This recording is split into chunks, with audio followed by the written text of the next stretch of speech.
completely forgot to do the Twitter thing, but I don't care. It's fine. Hello, Draco Kraken. How are you doing? Ugh.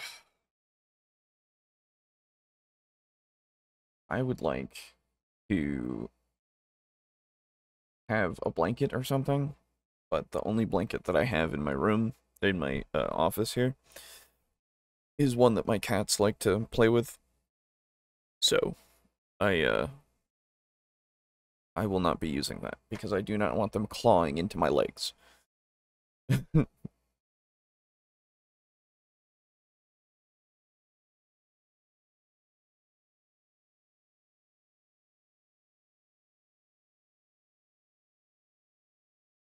a little colder in my room at the moment because I have the AC going nonstop. Good. Painting a skull cannon and theory crafting the new MTG set Bloomborough. I don't know Bloomborough, but cool. I hope that skull cannon is coming out like you want. Tis good. I haven't painted in so long. I've been like cat-proofing my house slowly. And by proofing, of course, I mean just making it so that it's less likely that they will mess things up. By just jumping around and being cats, you know? And yeah, it's I just haven't taken the time to like actually do anything to paint or really much of anything. I haven't really done much except for watch Criminal Minds. I just started watching that again. I didn't finish it before, but they have like a new season that they've started doing apparently. And I was like, oh, Criminal Minds. And then a friend of mine, like, reminded me that Criminal Minds existed at work. And I was like, oh, yeah, Criminal Minds. And so I just started watching it again. Good show. Bloomborough is Redwall or Secret of Nim. Oh, it's probably Secret of Nim. If those are the two options, it's probably Secret of Nim. Actually, well, to be fair, I don't know Redwall that much, so. Could be that too. But yeah, I'm gonna vote Secret of Nim because that had some gorgeous fucking artwork. Don Bluth. Good stuff. I doubt. Well, is he still around? Is Don Bluth still around? That's the aesthetic. Ah. Cool. Gotcha.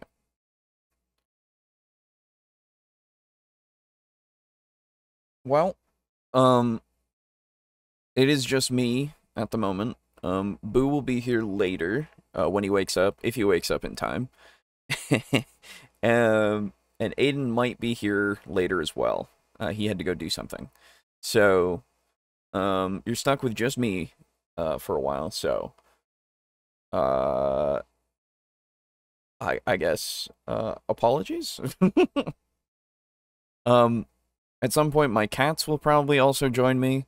They are sleeping, like, 10 feet away from me on one of their, cat, like, things, tower things, that I brought in here for them so that they can have, you know, some more stuff to do, while I'm doing stuff in my office, because I have finally made my office, cat-friendly.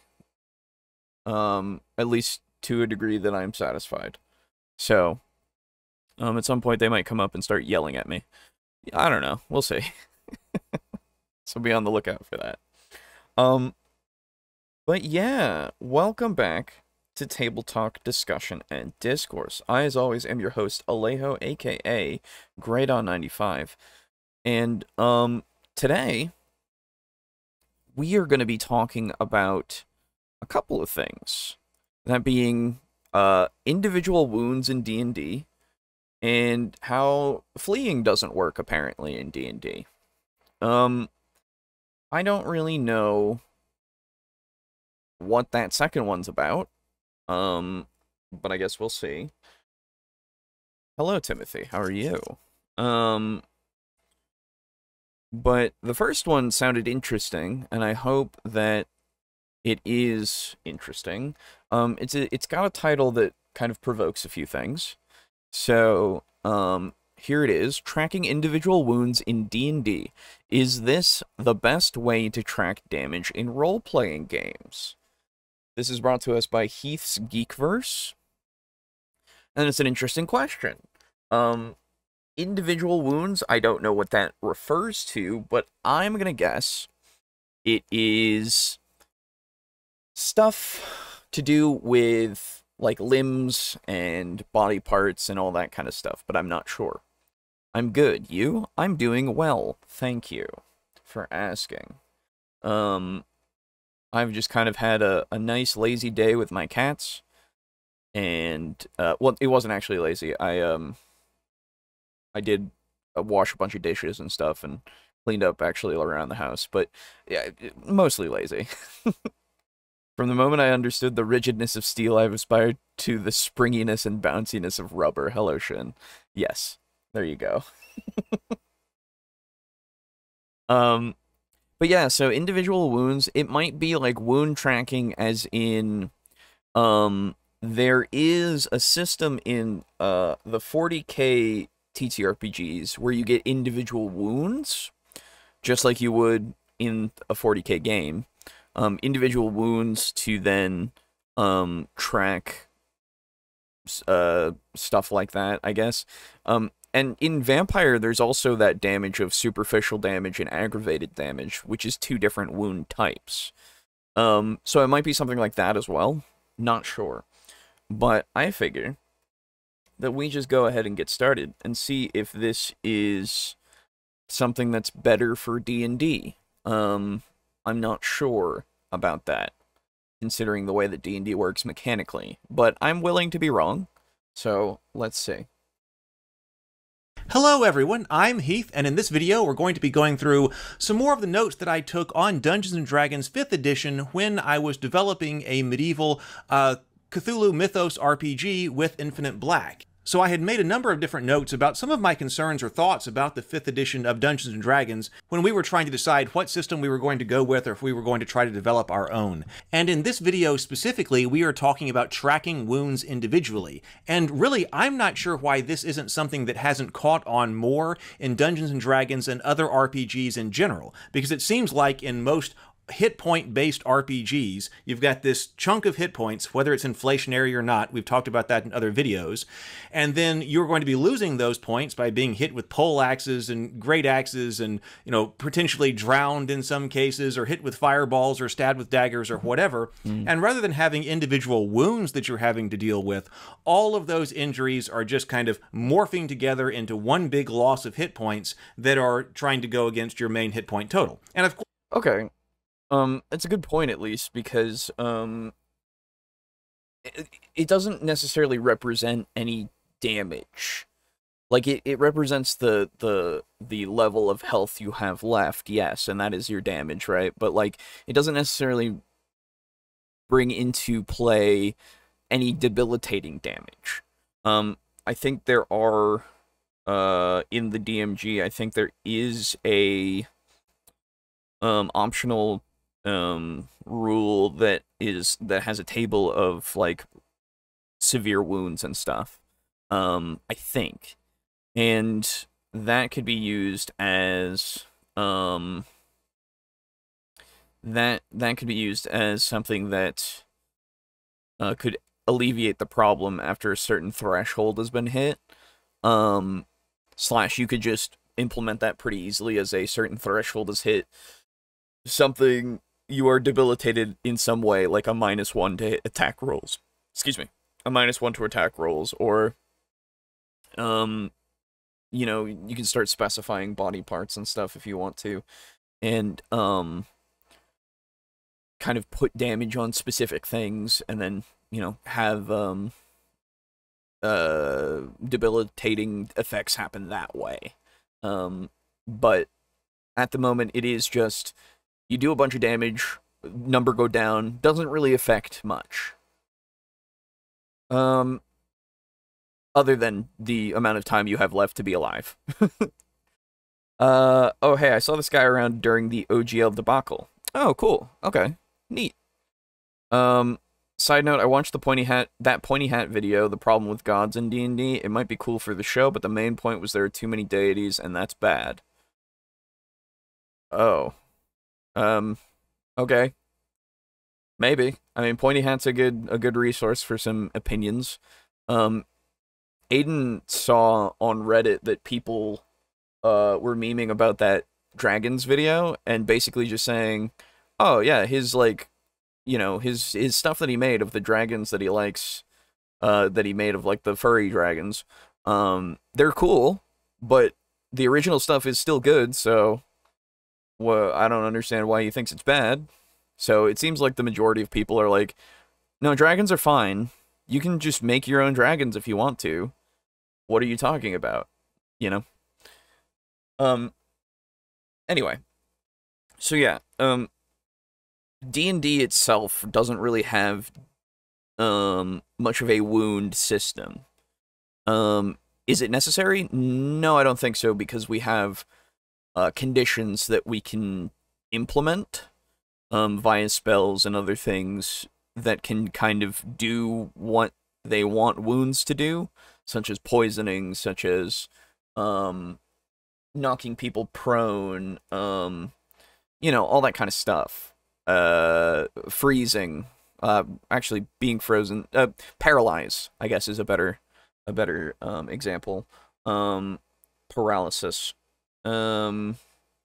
and exhaustion as well. Exhaustion is something that needs to be utilized a lot more, but it could also help, because exhaustion's, as far as I'm remembering, and I might be a little off on this, and I'll look up an exhaustion table, but it gets progressively worse,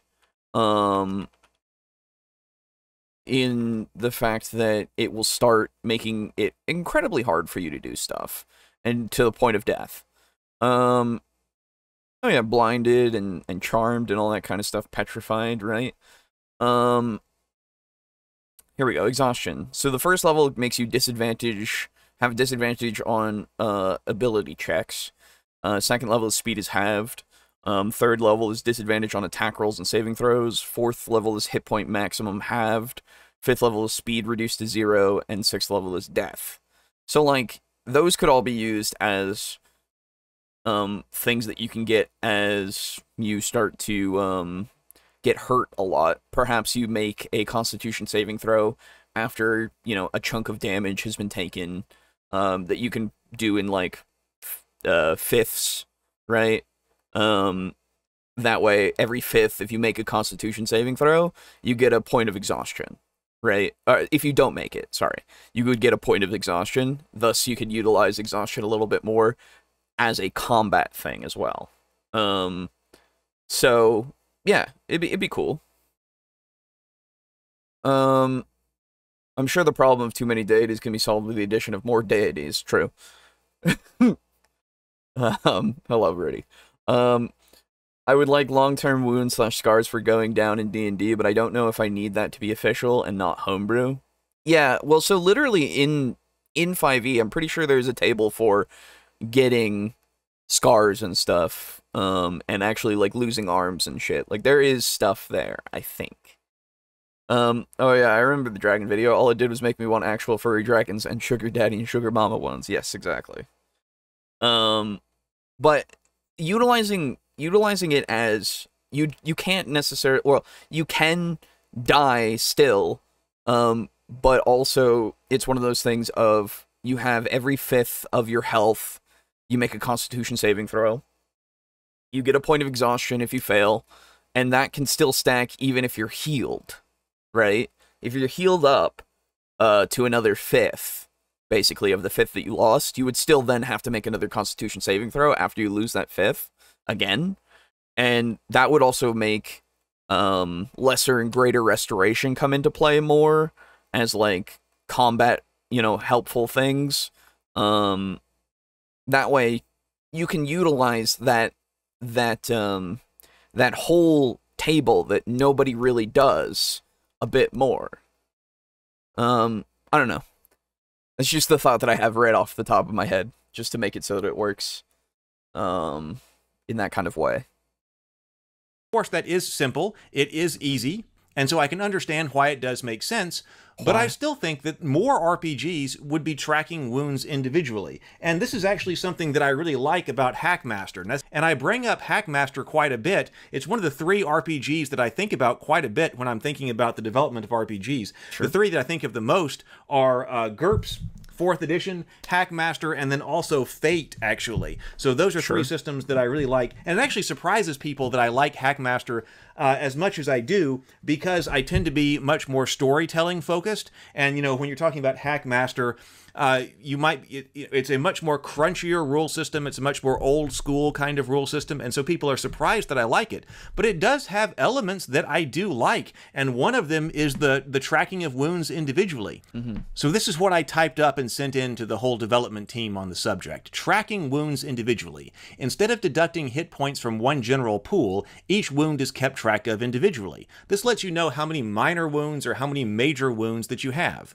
It should matter if you get hit for 6 points of damage in a single hit, or if you take 6 1-hit point wounds. I think it should. If the goal is to make fights more dramatic and have greater impact on the story, this should be significant. Then healing magic could actually be something that would take care of what kind of wound it was. We talked about in the video on the general hit point debate that was one of the issues that I always had with previous editions of Dungeons & Dragons. Like, what exactly is a light wound if you are casting Cure Light Wounds? So in this case, a Cure Light Wounds might be able to heal up to 1d6 points of damage, but only to wounds that were no more than 2 points of damage or less, or something like that. To take care of a single larger wound would require greater magic, which may not be available. So then you could look at this particular wound was caused by a great axe or something, and it was 10 points of damage. That may exceed the ability of Cure Light Wounds to heal, and so you would need greater magic. I don't know if my example here with Cure Light Wounds being able to heal d6 damage, but only to wounds that are 2 points or less is really a good one. But I think the idea when I type this up is that, well, then it seems like this spell has a pretty good chance of completely curing a light wound. Okay, I thought he would read the whole thing and then we could talk about it. But let me back it up to actually look at this whole thing. So I like the idea of, minor and major wounds. It's the same way that I like superficial and aggravated damage in Vampire, or your major and minor wounds for something like 40k, like all that kind of stuff actually is a neat system to deal with. Again, the problem, at least for D&D, is we would then it would work. Let's be straight up. It would work fine. You would just deduct all of the hit points into boxes, basically, of however many light and major wounds you can take. Whether that be, if you have, say, 30 hit points, you can take 6 minor wounds and up to 3 major wounds, and if you get all of those, if you get like 6 minor wounds, it would then fill up a major wound box, right? Like something like that, where it then gets, it gets more cumulative and makes it so that combat is more deadly in that sense. And that would help with 5e because, again, we've all talked about it. We all know it's incredibly hard to die in 5e. It's incredibly hard to have anybody go down. Unless you're playing a troll, then wounds don't matter. Well, so they would still matter, I would assume. Because they would still... I would assume that we also then have to take into, account debilitation effects of, oh, you have such and such wounds. That means that you take a -2 to something. Oh, you have such and such wounds. Take a disadvantage to something. All that kind of stuff. Again, it would still allow you to do that. And if somebody were to, say, target a specific area, they could try to do it at a penalty, inflict a major wound, potentially, it could make fights go much quicker, could make fights, No, it really could make fights go much quicker in general, because then you aren't going through a bunch of hit points. You're going through, you know, a set number of boxes for each thing. It would work. But, yeah, I don't... The problem that I immediately wonder is, how do we then quantify the damage of Fireball, right? It does 66 damage base. How many wounds is that? Are they minor or are they major? You know? Like, we then have to really figure out every single spell's damage, every single amount of damage that you could roll, basically. Or do they have set numbers of wounds, right? If you get hit by a greatsword, if you get hit by an arrow, is an arrow like 1 light wound, and a greatsword is maybe 2 to a major? Like, I don't... Or is it majors or only on critical hits, right? And how does that work for spells? If you don't have the ability to do a critical on a spell, will you never be able to do a major wound? Or are those spells, like, they just do certain amounts of wounds if they fail their saving throw? Like, is it major if they fail, and then minor if they don't fail? If they succeed is the word.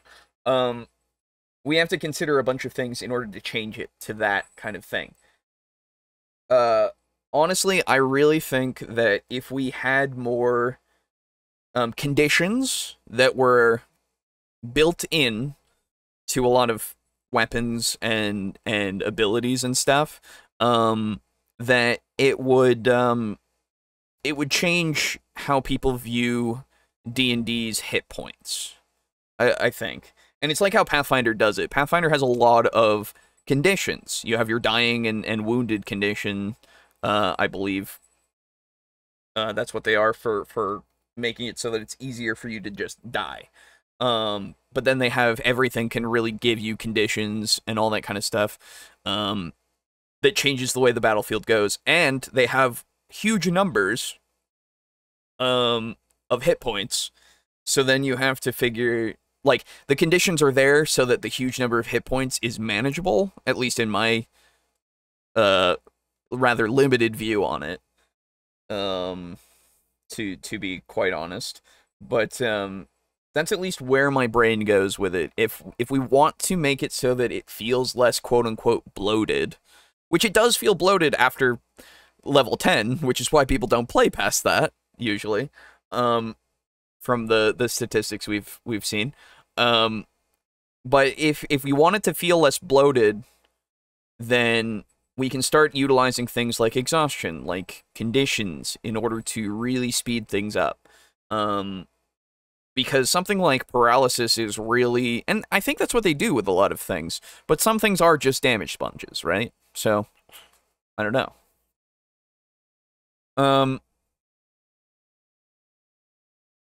I think there's something about wounds in the 3.5 Unearthed Arcana book. Fair enough, that makes sense.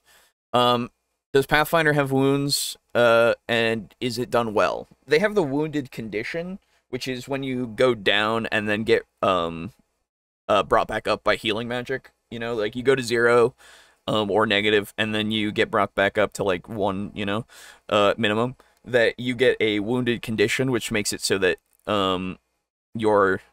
when you go into the dying state again, which is another condition, that it advances it to a much more severe dying condition. So it makes it so it's easier for you to die if you keep going down. But it doesn't have, like, individual wounds, I don't believe. The UA thing starts on page 113, looks like. Not going to read through it, though, because I want to listen. Fair enough. Thank you for the page number and stuff. Check that out if you have any interest.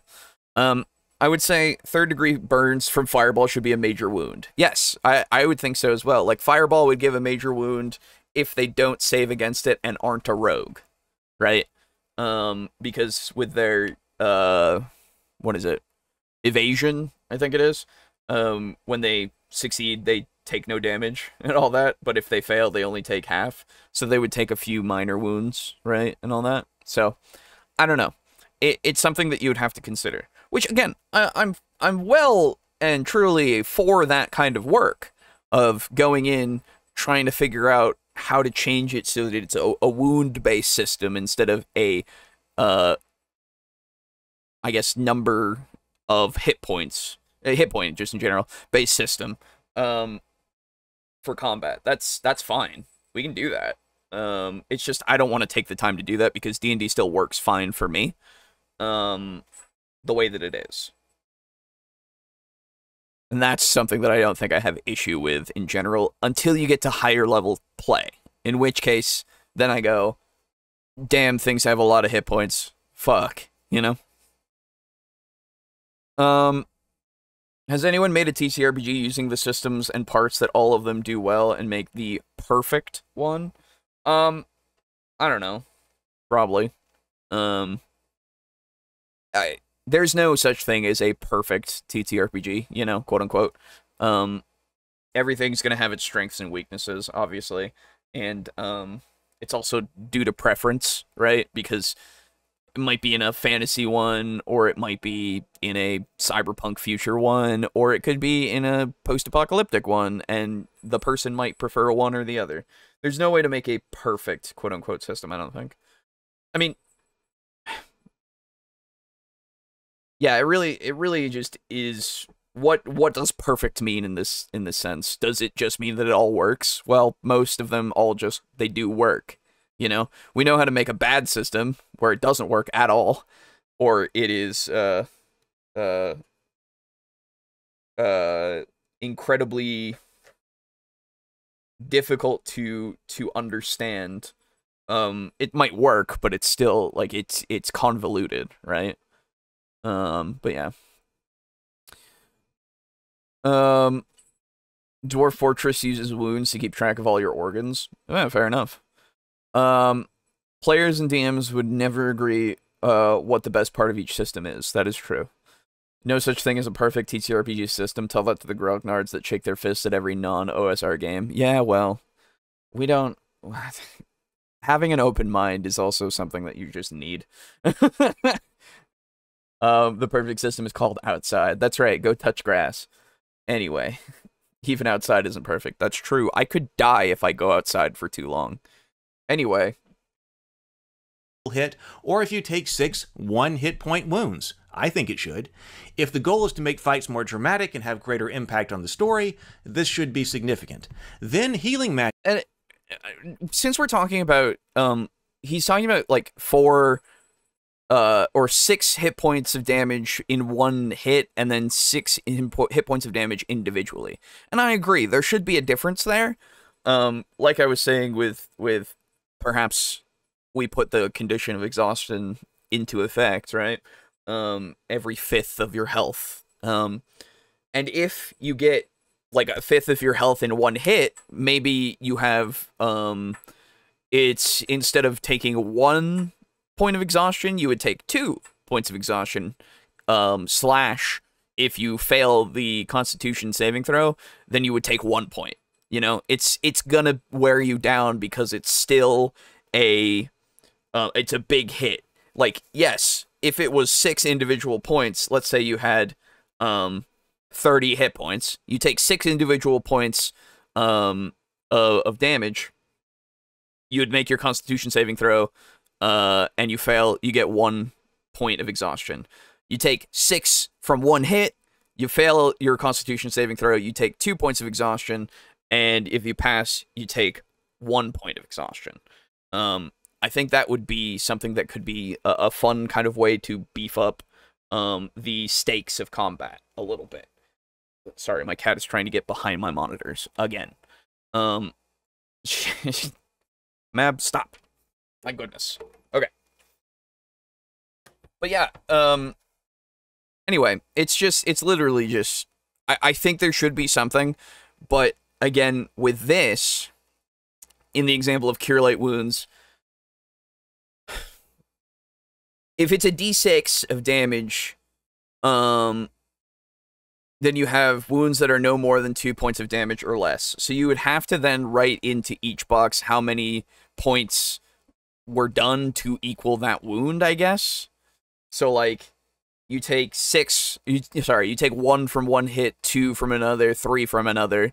You can do 3 of those wounds, and then 4 from another, right? You can do 3 of those wounds, or you can do 2 of those wounds, or you can do, whatever combination works for you. But it would make it so that you couldn't necessarily heal all of it. Which might, like, in the sense of, you could overheal, quote-unquote, or you could underheal, quote-unquote. So, like, I roll a 5, and I have 1 hit that's 1 damage, and 1 hit that's 3 damage, and 1 hit that's 5 damage. I could heal up that 5 one, if that's the amount that is okay for a minor wound, or I could heal up the 1 and the 3, and then lose out on that 1 point of healing that I had. It's not, like, the worst idea, but I'm wondering about it, How does that feel? Is that okay?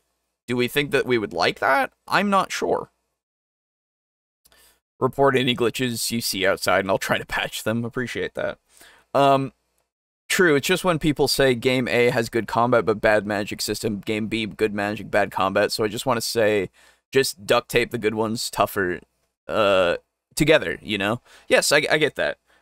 That's what people do, people take systems they find from any TTRPG and put them into whatever one they want to run.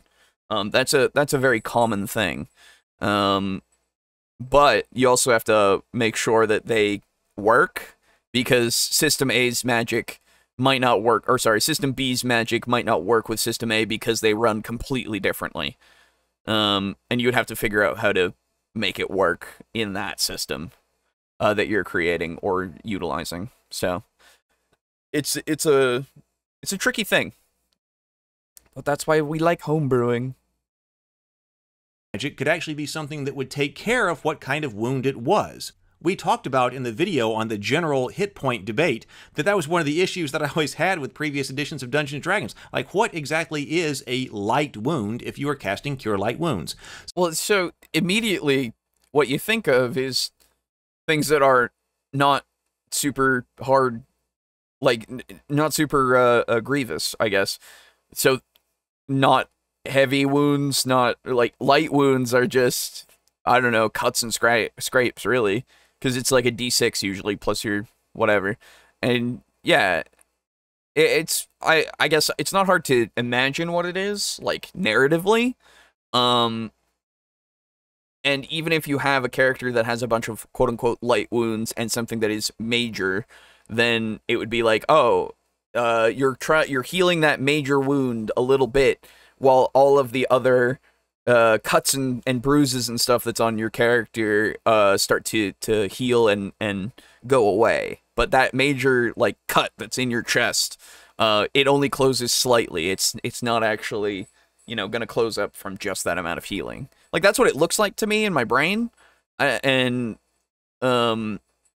it's not too hard to think that an amount, like a numbered amount of wounds versus your hit points is, going to correlate to what is a light wound or a major wound. But I can understand the problem, I guess, more so from the, it does nothing necessarily if you just lose a bunch of hit points.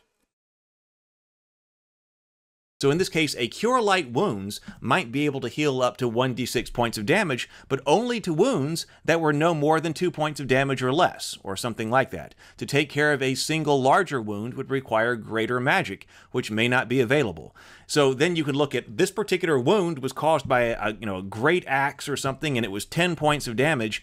That may exceed the ability of Cure Light Wounds to heal, and so you would need greater magic. I don't know if my example here with Cure Light Wounds being able to heal d6 damage, but only to wounds that are 2 points or less is really a good one. Okay. But I think the idea when I type this up is that, well, then it seems like this spell has a pretty good chance of completely curing a light wound, because only a 1 would only half close it, right? But I would still want to work through a bunch of things like that. The point is, you're tracking wounds individually, and that lets you understand what type of trauma the character has had and what potential kinds of magic would allow you to heal it, and also natural healing. It could also make tending to wounds with more normal means require different rolls as well. Because if you did want to get more sophisticated, you could not only track how many points each wound was, but then whether it was done by a slashing, piercing, or a bludgeoning weapon. And then different potential types of healing, whether it's magical or herbal or something like that, may apply to different types of damage as well. So,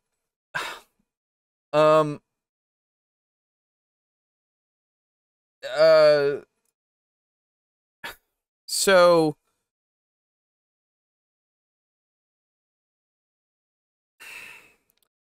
we could go more complex in that route. Absolutely. Again, it would be homebrewing it to a degree that it really requires you to really just figure out exactly how you want things to go. And then it becomes a lot more work for you as a DM if you want to utilize such a system. But again, more power to you if you want to. Nothing wrong with that at all. But is that something you want to do with D&D specifically? You know? I think when you go into non-magical healing versus magical healing, it would be nice if you could utilize the healing skill, the medicine skill, whatever additions naming convention they call it, to actually do some healing. I think with the herbalist background in 5e, I might be wrong about that, but there's a background where you can do like a d6 of healing, I think, with a healer's kit. I think. Herbalist, background 5e. Okay, it's not herbalist. What the fuck am I thinking of? Hermit. Yeah, there we go. Is it this one? Hold on.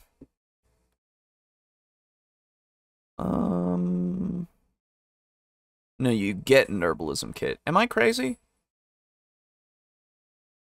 Am I an insane man? I might be an insane man. I might be healing kit thing was Pathfinder 2? Well then there you go. It's Pathfinder 2.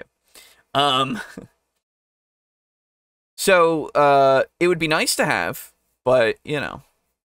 I know Death by 1,000 Cuts is a saying, but I'm laughing at the idea that you couldn't kill an enemy with only light wounds. I do like the idea of giving non-magical healing more of a use in D&D. Yeah, I think that would be cool. I like slow-paced games with wounds mattering more, but vanilla 5e dictates that you can just take a long rest and act like yesterday never happened, haha. Yes, exactly. Hello, no fun allowed. I agree that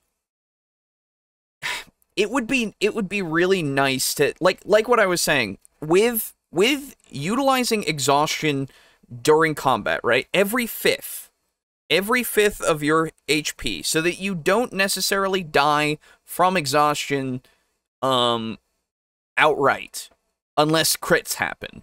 But every fifth of your HP, you take a point of exhaustion, starts to make the fights harder for you, right? Starts to make it so that it actually matters that you don't take damage, that you heal it up, and if you have exhaustion, to have your clerics or your paladins or whatever utilize their greater and lesser restorations, and then utilizing more spell slots, right?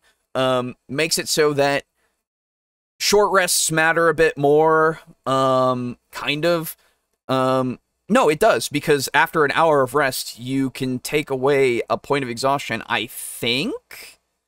Hold on. Fact-checking myself.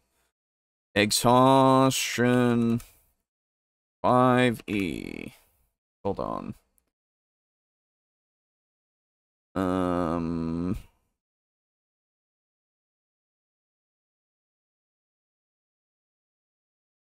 Finishing a long rest. Okay. It actually makes it harder, because you then need to long rest. But then it also means, like, oh, shit.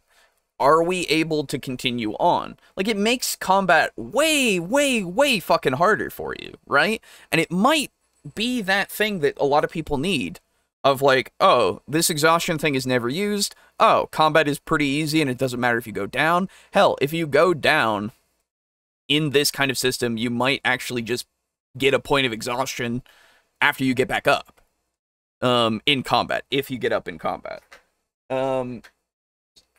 So, you know, I don't know.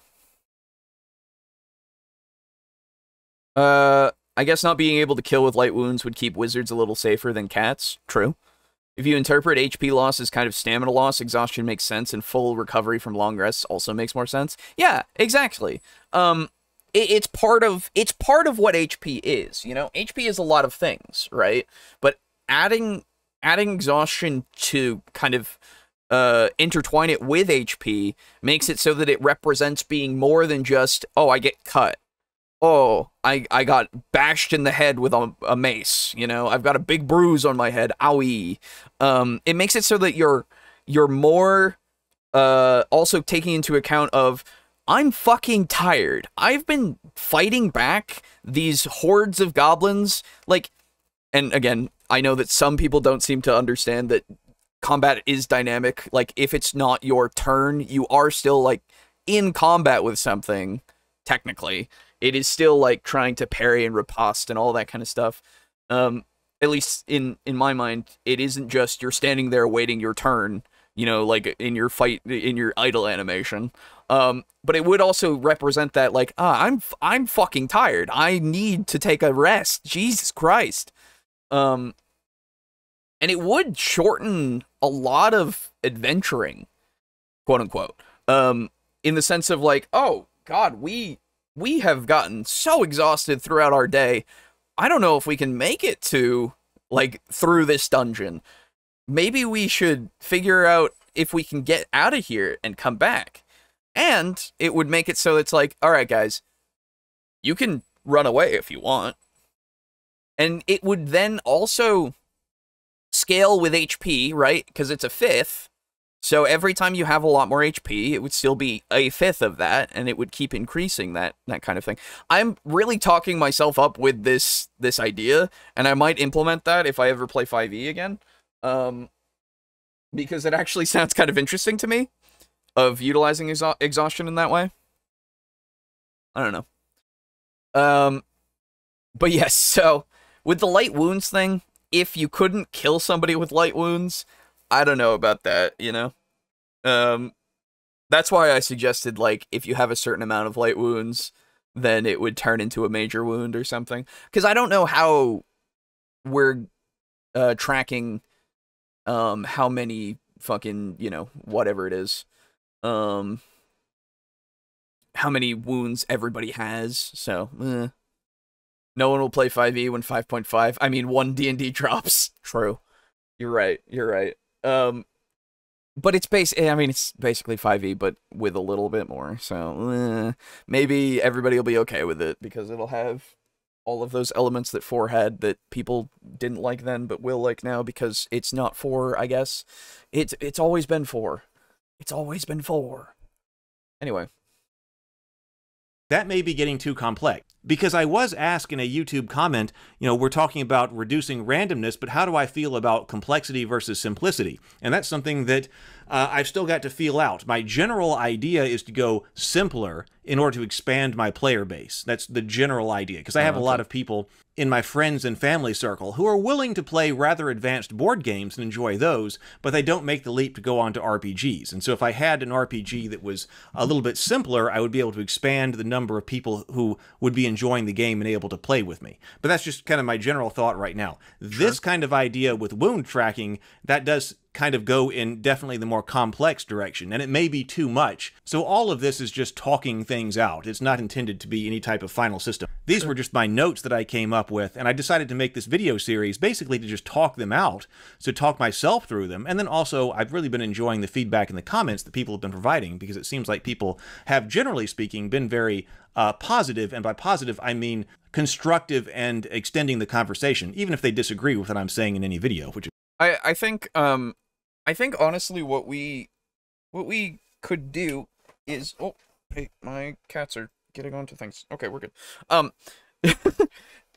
What we could do, what I think is a way that we could utilize complexity versus simplicity is to have things be complex, but it's kind of up to your discretion as a DM, or I'm sorry, are my cats climbing on my curtains? It looked like it. Okay. Anyway, sorry. Getting distracted by noises. So I think that if something is really complex, sure, it could be that it makes it so that people are less likely to play it, and you've got a less, or you've got less of a player pool, you know? But when you're running something, and this wouldn't be for first timers, right? Because something like 5e, something like what I assume 5.5 is going to be, even though it is more complex technically, so it actually isn't going to be for newer players necessarily. It's for those of us who have played 5e already, and wanted more complexity. But regardless, starting with something simple for newer players, but having that complex thing that we can simplify as experienced players, so that we can draw people in, is something that we could do more so. Because then, when people are more familiar with something, the simple aspect of it, then we can start introducing these things that are already put into the system for us. That way we don't have to make something simple more complex and actually have to necessarily make homebrew and stuff. Not to say that that's a problem or anything, obviously. If you want to do that, that's what we've been doing for 5e for years. But it's just already baked in, right? You can remove the things that aren't going to be things that hit so well for those of us who want things that are not simple, or wanting things that are more complex, I guess. And then just put the stuff in that they need. That's the real secret, making your own D&D 5.5. True. It's true. What's what we've been doing for years. They're just making an official one now, right? Like, there's... It's fine. I don't know what final 5.5 is going to look like, but it'll be fine. It won't be horrible. That's all I can guess, and that's all I'm confident of. But we've been doing it for years, and it really... Like, I like that there's official things that are going to be in there so that people can have references to what they can do with 5. But that's a whole another thing. We've talked about it many a time. Anyway. Of course, perfectly fine. Let's go over here to Hackmaster, and so we can see something about healing time here. Because I do think that natural healing should probably take a little bit longer, too. Because actually, this is probably a good time to talk about this as well. I did have notes on slower natural healing, rather than trying to do a whole other video on this. Because right now I said 5th edition is very generous with getting back hit points, since they can be recovered with rest, and hit dice can even be used to get them back faster. I think that could be slowed down. But one advantage of multiple wound tracking system would be that wounds could heal in tandem. So if you have multiple smaller wounds, for instance, they can all heal together at the same time. I think that in general, 5th edition is very kind to the players, allowing them to recover a lot of their hit points and other spells and abilities and whatever relatively quickly.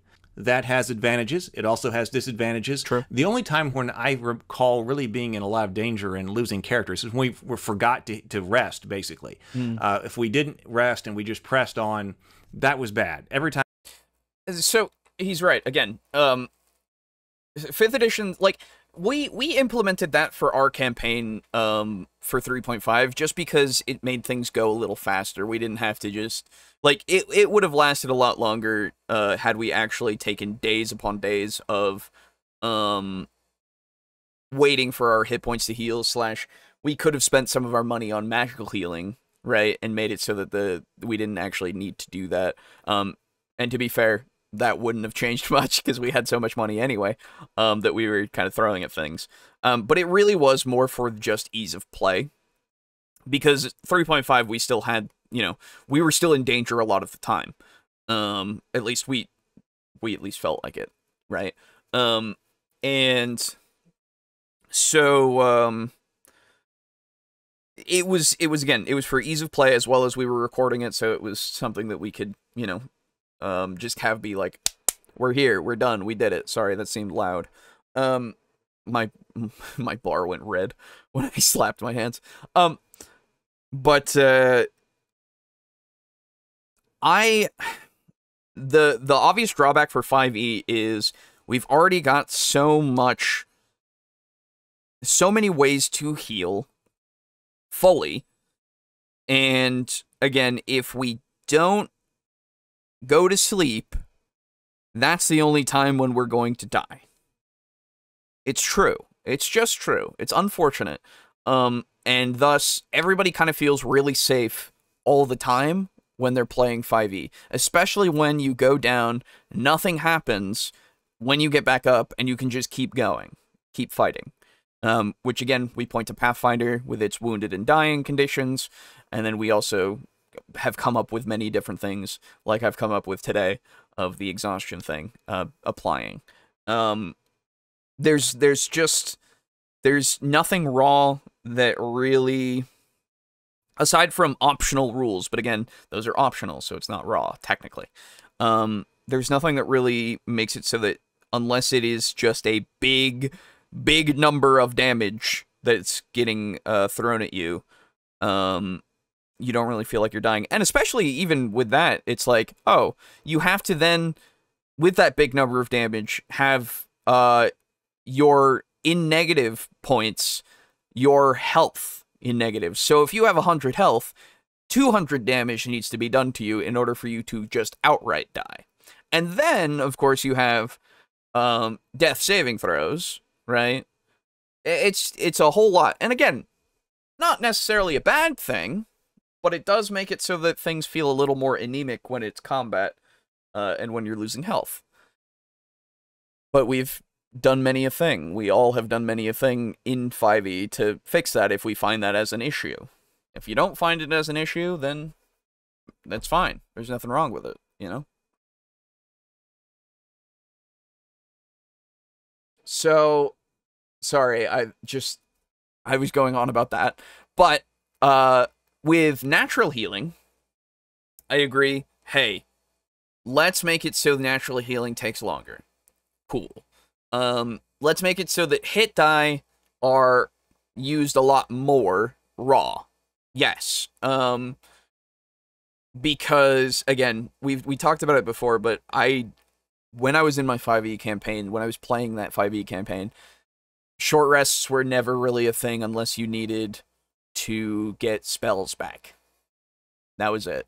Rolling hit die barely happened. Hell, short rests barely happened. And if there was a way to do, like, poultices, right? You get, like, a D4 or something. You know, just small things to make it so that you can, one, spend more money and have a more natural kind of healing kind of thing. It's not necessarily a potion, but it is something that's more affordable and will give a lot less healing, as well as probably something that you could only use every now and then. Like, it's a timed system in the sense of, like, oh, after an hour you could use another poultice. Or after, you know, maybe 6 hours. I don't know. That would be another thing that you'd have to keep track of, which would be another whole complexity issue, potentially. Yeah,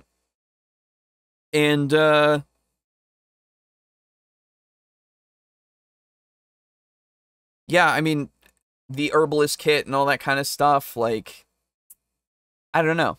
It's, there are a lot of options that we have. The medicine roll is really just kind of there to stabilize, and that's it. I don't know. I feel like we could do more to make it so that natural healing is more worthwhile, and making magical healing more costly, I guess. But that's not how 5e runs, unfortunately. I've said that the easiest way to fix 5e is to play 3.5. Well, that's true. That's true. But yeah, I don't know.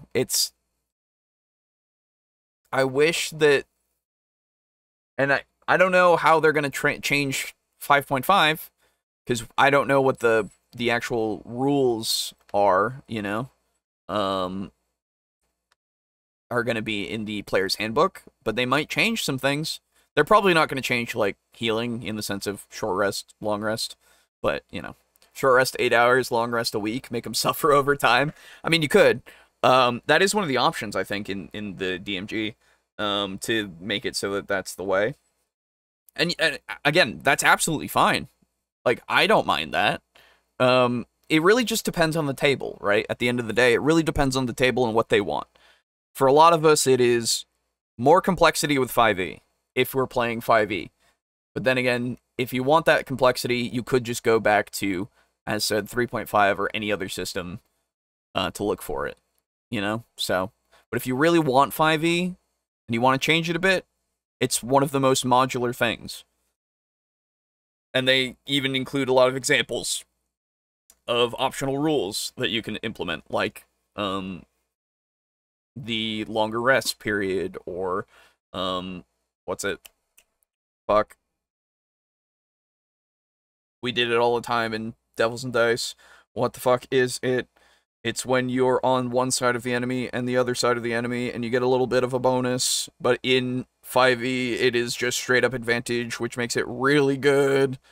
Why can't it? Anyway, you know what I mean. Let's go. Time we'd been able to rest, you know, you have a lot of resources restored to you in 5th edition. I am at least potentially okay with physical damage being something that is much more significant, and it might require more time to heal from. So let's take a look at flanking. Yes, flanking. And yes, they do include fuck now. Wow. Sorry, yeah. Considering 5e is the top seller and Pathfinder is the number 2 seller, you'd think someone would try to make a system that threads the needle between the two systems. Yeah. But I think, honestly, so 5e is top seller just because it is so accessible to so many people, and it made itself so accessible to so many people. We streamlined it to such a degree that it can be played by anyone. This was a fact. This was why it took off, as well as Critical Role and all that kind of stuff, right? We already talked about that. We've talked about this many a time. But then you have Pathfinder 2e, where people then look at it and go, oh, that's kind of more of what I want for complexity, right? And so really just people just kind of went over to it, right? If they wanted to. And then those of us who, or those of the people who wanted to keep doing D&D stuff, they just went, oh, look at what Pathfinder does. Maybe we can do that for D&D, you know? And so, and because 5e is so easy to homebrew, then they went, oh yeah, we'll just do that. And so they did. It would be nice to have that, that system between that could do both, technically, but I don't think it is necessary at this point, because we can just make it that way, or go from one to the other, you know?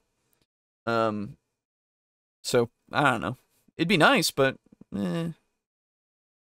what Hackmaster is doing here. And remember, Hackmaster is tracking wounds individually. Healing time. Without the intervention of Divine Aid or First Aid, each wound heals in a number of rest days based on the number of damage suffered. Thus, a 4-point wound takes 4 days of rest to regain a hit point and become a 3-point wound. After 3 more days of rest, another hit point returns and the injury becomes a 2-point wound.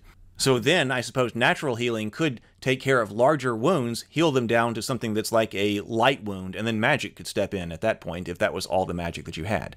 Note, however, that individual wounds heal in parallel. Thus, a character with 4 individual 5 hit point wounds recovers in the same time as a character with a single wound of the same severity. For instance, so that's cool, and I like that. It would work well for what 3.5 was like. Technically, I mean, it didn't do, you know, it didn't track individual wounds and their damage numbers. But you could do that for, well, you could just do it for D&D in general, right? And then, you know, utilize your healing and stuff. And it's what 3.5 kind of does, in the sense that you just regain 1 HP every long rest. Technically. Raw. And, but I like this more in the sense that, it makes it so that things take less time the easier it would be to, heal it.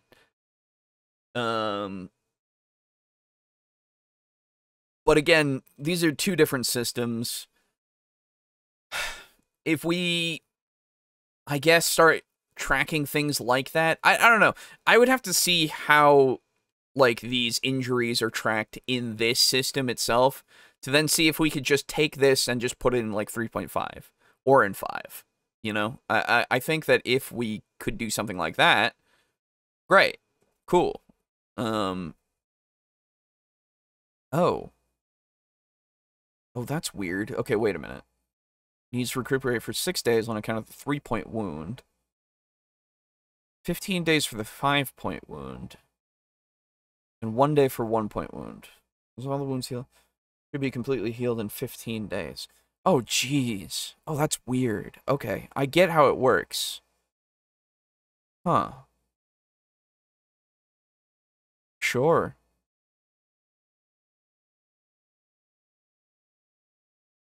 Wait, was this wound... Why is it called a 3-point... No, it's 6 points. A 6-point wound. But it takes 3 days for that one. So it would only take 3 days, wouldn't it? Because then... And it only take 5 days for the 5. I thought that's how that worked. What?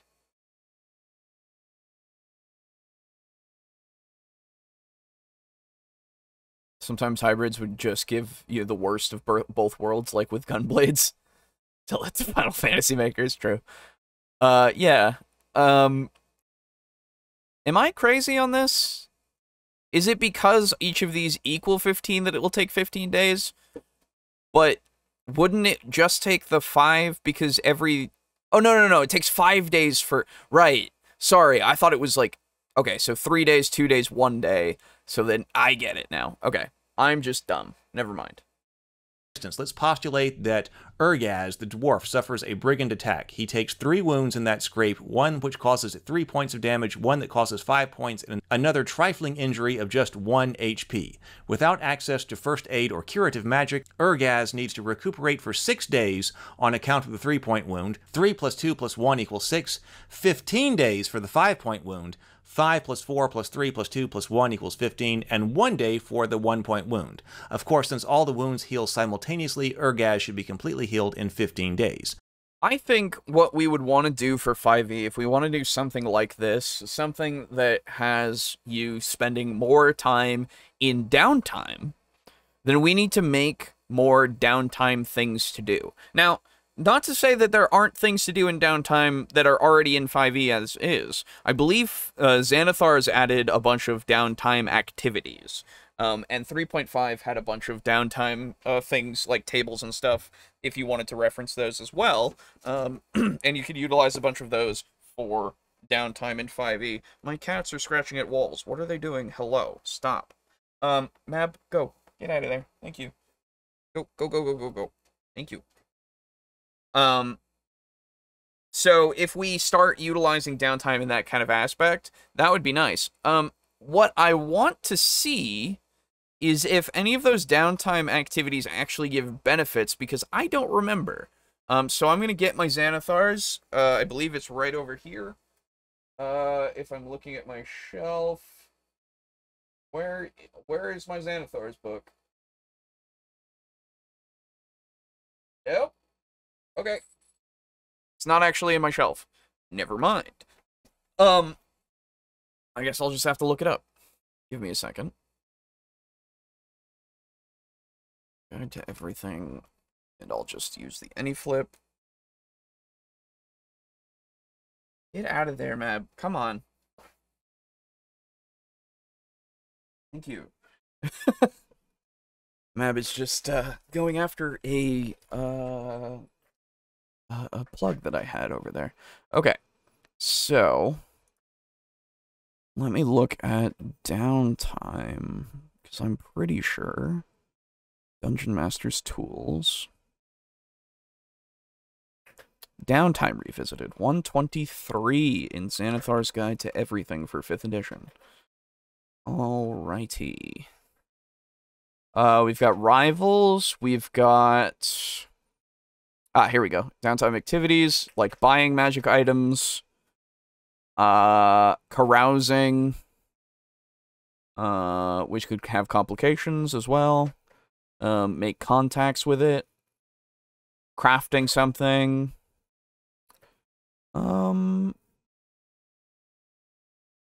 Gambling, crime. That doesn't sound like something that you would make it so that you could heal at the same time, though, right? Religious service, pit fighting, relaxation. Requires a week. Interesting. Research, neat. Like, Xanathar's has a lot of good stuff. I've always liked Xanathar's, and you should check out Xanathar's if you don't actually know any of the stuff in 5e that you want to actually look at, like such as crafting things or any of the stuff that I've mentioned for downtime. So, do utilize downtime more in that aspect if you want to make it so that they're having to wait for natural healing a lot more. Though, you can only have them do specific things, obviously, because they can heal while they craft, right? But they can't necessarily heal while they commit a fucking burglary or a bank heist or something, right? Like, it just makes sense that some things wouldn't allow you to heal at the same time, and thus take more time in downtime, technically, right? So if we give them benefits in downtime, we can start utilizing natural healing a lot more, thus making it more important, thus making magical healing more important as well, and this and that and the other thing. And so you would have those 8 hours long rest a week or sorry, 8 hours of short rest, a week of full rest, and that would really play into it. But you really would need to do something like that in order for it to work. Because in the current way, there's really no reason for downtime, you know? Unless they want it. And the way that we've played D&D, the way that I've played D&D in general, downtime is just a thing that happens. Like, it's not a thing that we have, like, specific periods of downtime for. We're just doing something at that time. And we're taking the time when we want to. And it's just technically downtime. So, you could schedule it, or you could just do it. You know, it's whatever you want. While this may entail an extended period of downtime for characters suffering grievous injuries, you can take comfort in the fact that your wounds heal simultaneously. And of course, that's what some people won't like. Some players and game masters will want characters to be able to take lots and lots of damage and be just fine the next day. Suits their playstyle, and that's perfectly fine. Exactly. So speeding up healing time, injured characters under the care of a first aid provider heal their wounds faster. This takes two forms, critical care and nursing. This is the same way that it works in, like, Call of Cthulhu, where you take a lot of damage, you can go to, like, a hospital, or you can just wait it out. And you need to have a hospital for certain wounds and stuff. Like, Call of Cthulhu has a really good way to deal with damage. And I think Delta Green has the same kind of thing, but that's for after operations, right? Whereas one of the after operation things is go to a doctor, if I remember right. No, it's not. No, it's not, actually. Oh, that's interesting now that I think about it. But I also think that it makes sense that operations in Delta Green take place over a long period of time between sometimes. Not necessarily, but sometimes. And you could just easily add in a, hey, go to a hospital as one of your downtime activities. Quote-unquote downtime. Running a West Marches game now, and after every session is downtime activity, which really helps with the order of operations of the game. Hey, yeah, fair enough. Like, I really love Delta Green and the way that it does it, where you do your operation, and then afterwards you have your after, you know, operation activities that are your downtime to get more skills, to repair relationships, to lose relationships, all that kind of stuff, to make it kind of narratively, have the impact of your secret job on your real life, right? And it does help with, like, things like that do help with how games run, absolutely. So scheduling those downtime things in every game is pretty useful, to, like, give players expectations and stuff. But I also really do enjoy the spur of the moment things, where it's just like, oh yeah, today we're literally just going shopping.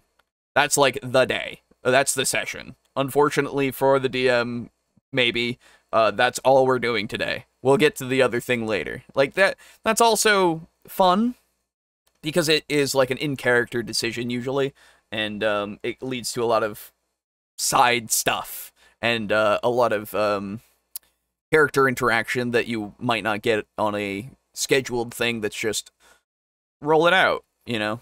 But obviously you can play things out however you want to. It's just raw. If somebody's following it by the book every time, it might not get that total narrative element, right? It's like how I've done with Delta Green things. It's not necessarily a narrative event, but it can be if people want to go into it a little bit.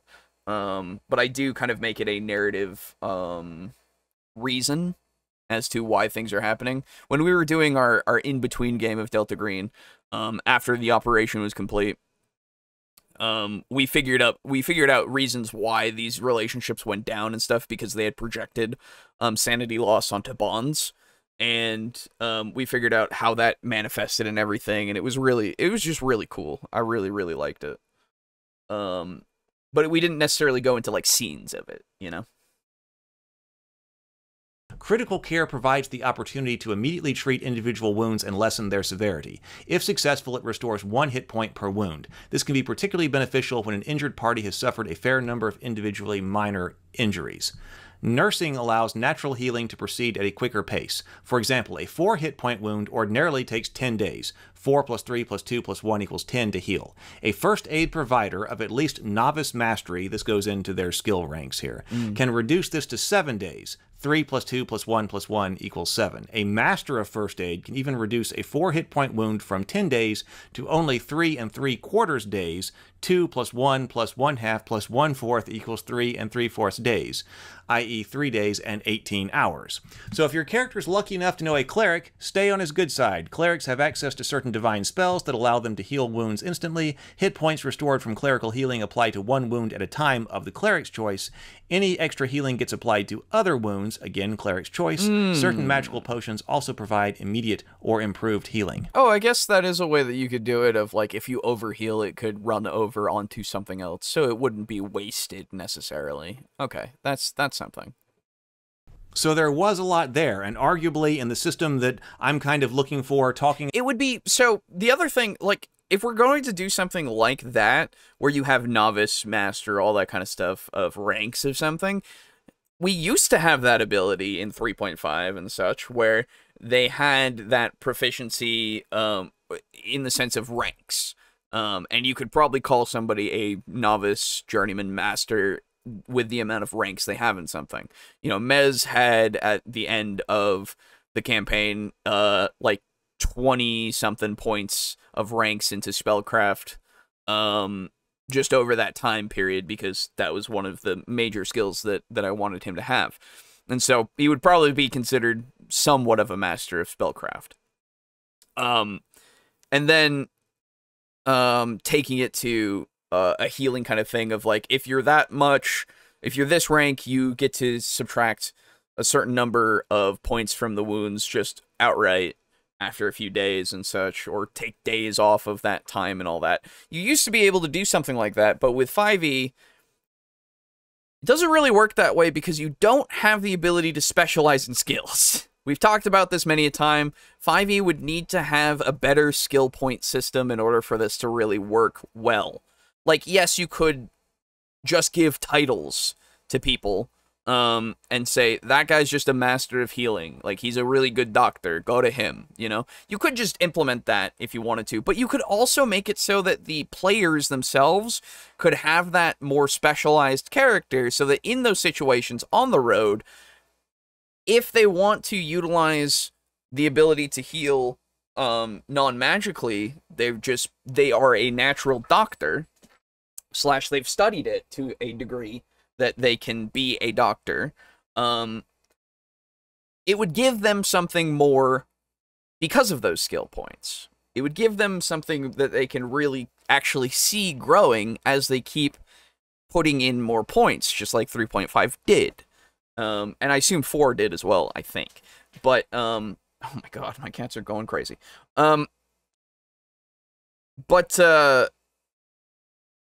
With 5, we just kind of go, oh, you're proficient in that, let's go. Or, you're, jack of all trades, so you get proficiency in all of that. Or, you're, what's the thief one? Or rogue one? Expertise. You have expertise in that, so you're pretty good at that, you know? And things don't really change that much unless you get really high stats. And we've talked about how that kind of sucks. Skills nowadays just don't allow you to specialize, and that's just an unfortunate byproduct of simplifying 5e to what it is. And I don't know if they're bringing that back for 5.5, but it would be nice. I would like that. About 3 3/4 days and things like that worth of healing might be too much. But generally speaking, I do like this idea. I like the idea of tracking wounds individually. I like their idea of healing simultaneously, individual wounds healing simultaneously. I think there's something to be said for that. I kind of like it. What do you think? Let me know in the comments down below. If you enjoyed this video, please like, subscribe, and all of that jazz. Why is that it really robotic? helps a lot. But also, please check out The Cultists, the web series on this channel about modern-day D&D playing Lovecraftian cultists who just want to worship Cthulhu in a world full of people who just don't understand. Season 1 is on the channel now. But also, please check out my YouTube channel. I have over 150 videos on tabletop games and the fantasy genre. If you've enjoyed this video, you might enjoy many of them as well. I look forward to seeing you for them and many more videos to come. Later. Okay. Why was that weird and robotic? I didn't like that.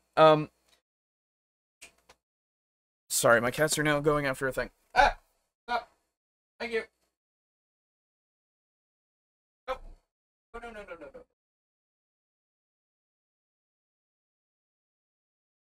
There we go.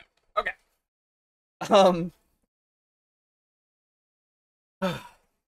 I need to replace the curtains in my office now. I am now constantly reminded that they are too long. Is that a comedy skit show? It does look like that. So, overall, my thoughts on this. D&D doesn't do this because it's not necessarily built that way. We could do that if we wanted to, and it's kind of neat to, but we would have to change a hell of a lot that goes into D&D 5e. Not impossible. Not a bad thing, either. But it's something that I don't think that we need to do necessarily. You know? Sorry, my cats are... Mab, what are you doing over there? No, no, no, no, no, no, no, no. I put that there for a reason. You can't get past that. What are you doing? Oh. You're too smart for your own good. My cats are smart. Violation of nature with the outro there. Fair enough. But yeah, I like it as a concept. I don't think we need to do it for D&D because I think this works fine as is. And again, there are easier ways to make combat more punchy, more effective, and less, I guess, anemic with death and, all that kind of stuff. Like, it's not... This isn't necessarily the way that we need to go. But it's a way you could go, and so I'm for it if you want to do the work. But there's a lot of work to do. Sounds like my cat's so cute. Yes, they are incredibly adorable. I love them, but man, they keep doing things that I don't expect. Okay. Well, that was the first video. It's fine as a video. Like, there's nothing wrong with it, obviously. I just think that in and of itself, we have our answer as to why it's not done for D&D. So, I don't know. Anyway, let's move on. The boys will be here in a bit, I have been told. So, we'll see when they come through. What? Oh, boy. What are you two doing? Oh, I need to... Hold on. Oh, my God. Hey. Stop hanging from that. That is not for you to hang. A curtain. Not for you to get. Can't get behind that either. That is not for you to get either. My goodness. You two are going crazy. You were asleep a second ago, and then you got the zoomies, huh? Goodness. Alright. Sorry. Anyway, this next video is Fleeing Doesn't Work in D&D 2 New Options, brought to us by DM Timothy. Cool, thought you were flying solo. Well, I am until they get here, and they might get here after we're done. We'll see. It depends on how long this goes. But, immediate thoughts, okay? Yes, Timothy, it's you. No. But the immediate thoughts that I have are, fleeing is fine. Fleeing can work. Fleeing is something that you can do and you can make be a part of your D&D games. But you just have to put in the work to do it. You have to give them the incentive that fleeing is something that they should do at times, you know? And thus, really it's just how challenging are your combats? How hard is it for you to die and heal? Like, a lot of things have to come into play to make fleeing work fine. If he's talking about just in general, in the sense of, like, fleeing, out of a space or something, you know, fleeing as in, like, disengaging from combat doesn't work. It's like, well, we have so many ways to disengage, obviously. So, maybe it's when you run from something, everything kind of runs the exact same speed, so it doesn't work that way. Hello, Pizza Funk. Maybe that's what he's talking about, in which case I go, well, you as the dungeon master can kind of make it so that you can put obstacles and stuff in the way and use chase rules, that do exist for 5e to, change the environment and such. But it's really, this is really dependent on you as a DM, whether or not it works. I don't think, in general, it doesn't work. But I guess I'm willing to be wrong. So, here we go. What's the one thing guaranteed to drag out your combat using the rules as written? If you answered one side running away, then you're in the right place. And that's because the combat rules aren't really designed with breaking morale in mind, and the chase rules that we have are really designed for race scenes, not chase scenes. Okay, we immediately have the thing. That's fair. The chase rules are more for a scene, that is more of running after somebody, or racing them, I guess, than they are chasing them down afterwards. But the morale, if we're talking about just raw, yeah, they don't have that in there, but you can easily implement it as a system to, put in and utilize. And so it's literally just like, hey, you roll secret, willpower saves, wisdom saving throws, I guess, and, if they fail, they start to rout. And if they do run, then you give them the opportunity to give chase, but you make it so that they are clearly going to run. Like, they are not going to fight anymore. They are trying to get away for dear life. Other ways that you can kind of influence how chases work are utilizing spells creatively, of like, oh, I freeze the ground behind me. So it makes it so that it's harder for them to give chase. You know, all that kind of stuff. You just gotta be creative with it. After having run a hardcore campaign, the problem is that some classes are better at running than others. Some classes will die in droves for the sake of better running classes. That's fair. There are definitely, like, monks are better at running than any other class, I think, because they just continue to get more movement. Especially if you're a tabaxi monk and you can just fucking go. There are ways to make it so that you can run real fast. But, I just think it's something that you have to work at.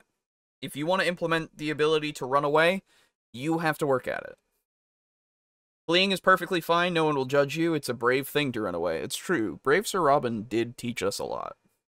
My name is Timothy, though some people do call me Tim. And I'm a professional dungeon master running over 300 games of D&D every year. Today, I've got 2 new options for... Can we just talk about how professional just means you're paid? That's all that means. It really doesn't add much other than saying you're paid to run something. Like, I guess the implication is I am professional, thus I am higher quality than other people sometimes in running things, but it shouldn't mean that necessarily, because you could be a professional doctor but be worse at being a doctor than other people because you are still paid, so you're professional, but you might not be able to, like, identify things well, you know? You're a professional writer. Oh, yeah, okay. You've made money writing a book, but is that book good? Like, is the written work good? I don't know. Are you judging it based off just how many you've sold? Because that's not a good metric to judge quality. So, you know, it is a metric you can use, but it is not necessarily tied to the quality of something. As I can point to, what are those Sarah J. Maas books or whatever the fuck they are? Whoever that writer is, / who wrote Twilight? That person? We can also go point to. You know, like, it's not a good metric. We don't need to use professional. It's not something that I need to... I'm a professional podcaster. Okay. You know, some people don't do this for money. I don't do it for money, but I'm paid to do it, like, because of Patreon and stuff. It doesn't mean anything. I just try to put out stuff that's good, or fun, or entertaining. I guess good is subjective here, because is it a good podcast? I don't know. I like it. I have fun. It's almost like skirmishers shouldn't wear heavy armor. True. I'm a professional chef. I sold a hot dog once. Yeah. Fun? Exactly. What the fuck is fun? Especially from somebody who's called No Fun Allowed. I'm sorry. I'm so sorry. I'm disappointing you. Yay, I made professionals. True. Draco Kraken is one of the reasons why we're professionals. So, you know.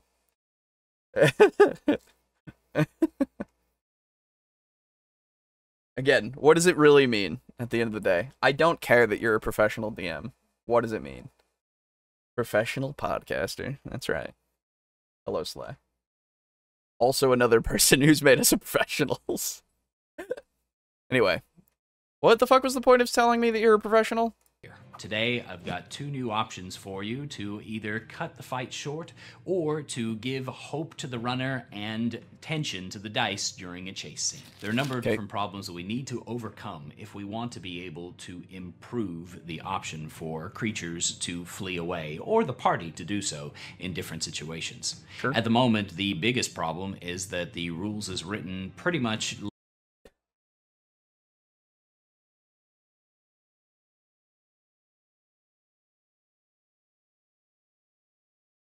Hello. Hello. Give me a moment to get you on the screen. There we go. Thank you. Hello. How are you? I'm doing well. Good. My old ass. So my Xbox controller still works. It's just it's very bad to like have another thing that plugs into my PC. I've got to like rearrange my USBs, and I want to play Elden Ring and not deal with that hassle. Yep, I get that. Oh, hello, Mab. Hello. Yeah, I bought, and it's kind of the same problem of I bought, because my other computer that I was using before didn't have any Bluetooth capability whatsoever built in. So I bought I bought a Bluetooth adapter, and so now I can use that, but it is another USB that I have to find a place for that. And I have another one in this computer because the actual Bluetooth for it isn't actually good enough to use for my motion tracking controllers for the headset, for the VR headset. Because it causes problems if you do it natively for some reason, but if you do it through the adapter, they work better. It's not perfect, but they work better. So, I don't know. It's something to do with the headset itself, I guess. But at the same time, it's not that bad. But the back of my PC is just full of USB cords and shit, you know? Yeah, no, I feel that. Yeah. This controller was like an old ass shitty Xbox controller when I bought it. And now, hold on a second. Discord, yes, control. Oh, made yourself muted. Nice. Oh. Yeah, an ambulance was driving by. Gotcha. What was I gonna say? Yeah, so like the RB button just sometimes doesn't activate. Oh, but I hate it that for you. It activates like 95% of the time though. Oh, okay. I see. Ooh. And the movement stick on the left has a definite drift. So if I'm playing a game and not using a controller, I need to disconnect this one. Yeah. Because I will constantly be slowly walking in a direction. Yeah, my one that I have out there for that computer now, the right stick has slight drift down. Which is super annoying for camera. But I deal with it, and it's probably gonna make some things not work very well, obviously. But this one I have here for this computer, I have just plugged in, so it's that one at least. But I can't unplug it and actually utilize the Bluetooth because it just dies. I don't know. Yeah. Okay. Yeah, it just decides that it doesn't have a charge. I could just replace the battery probably, but it's like work, and it works when I plug it in, so fuck it. Also, in unrelated news. Yeah. Oh, good Jesus, this is loud. I bought Helldivers. Oh, the first one. The first one. Yeah, it's a good game. It's a twin stick. Yeah, it's a cool game. Yeah. I played that for a while. It was good times. Yeah, when they're like, bring in another Helldiver, and I saw that the stratagem code was up, down, right, left, up. Yeah. I was like, oh, fuck, brother, I know these. Yeah, man. Original Helldivers was really fun. And I'm glad that they changed it over and did all what they did to it, because it works really well still. But the twin stick aspect really worked as well, so. Since having actually played a couple missions, I can see how similar Helldivers 2 is to the premise of the first one. Yeah. They just turned a twin stick into a third-person horde shooter. Yeah, exactly. Well, you missed the first video, which was talking about individual wound tracking. Which was a neat concept, but it requires a lot of work to 5e if you really want it to work, but it's not a bad idea. So it was fine. This one we're talking about how fleeing doesn't work raw, I guess, and you came in at a good time where we're going to start discussing the problems that we face, apparently. And then we'll get to 2 options for what you can do, though I'm assuming that both of these options, now that I think about it, aren't going to be raw. So immediately my first thought was, of course, you can just implement any kind of morale feature into 5e. You just have to work with it. You have to work to make it so that these things work. That's it, really. It's up to you as the DM there's not really much, like, it doesn't not allow you to, and there's not too many things that hang you up in the sense of, like, making it so that fleeing is impossible or just isn't good to use, because you can just signpost, the enemies are fleeing right now, they've dropped their weapons, or they're literally just running. Like, that's a thing they're doing. You know, you can give chase if you want to, and if you do, you'll probably catch them. And if you want to run away in combat as a player, you can do that. Things will chase you. Then we go into chase mechanics, which he has said chase mechanics for 5e are more for races than for chases, technically. Which, yes and no. They can be within the space of your campaign, but if you have a campaign where chases happen, yeah, like, you don't speak for all campaigns. That's also true. And actually, thinking about how I utilized chase mechanics once in a 5e thing, I don't think that's necessarily true, because literally parts of it are throw an obstacle in the way, or create an obstacle potentially. Or I don't actually know if there's a way to create obstacles necessarily raw. There might be, but it's felt like chasing to me, so I don't know. But I might be wrong. I don't remember fully. No, the goalpost has been shifted. That's no longer a chase. Oh, that's right. That's true. It's a race. Keep up, Alejo. I'm sorry. Anyway. If getting paid makes you a professional, does that mean Aiden is a professional infantile cancer patient? Yes. Yes. Yes, absolutely. All right. Let us continue. I'm glad we could all agree on this. Oh, yeah. No discussion necessary, really, besides yes. I'm a professional leukemist. That's right. Professional infantile leukemist. Exactly. Lead to whoever is fastest in any situation being the one who's going to win when there comes a opportunity for tension of running away. That's why I bring in con scores. Yep, you bring those in, and you bring in obstacles, and you bring in usage of spells creatively, and you bring in, like, the usage of the environment creatively that they can do. Like, you give them options, and you give them the ability to utilize their brains and their imagination into the scene that they're in so that they can get the advantage. Yeah. Is there perhaps a path through this forest that might be hard for Jesus Christ? That might be hard for someone with, like, shorter legs to go up, like this gnarled the slope that's, like, filled with gnarled tree roots. Exactly. Will it be really difficult for them to follow me? Yeah, I'm going up that. Yeah, exactly.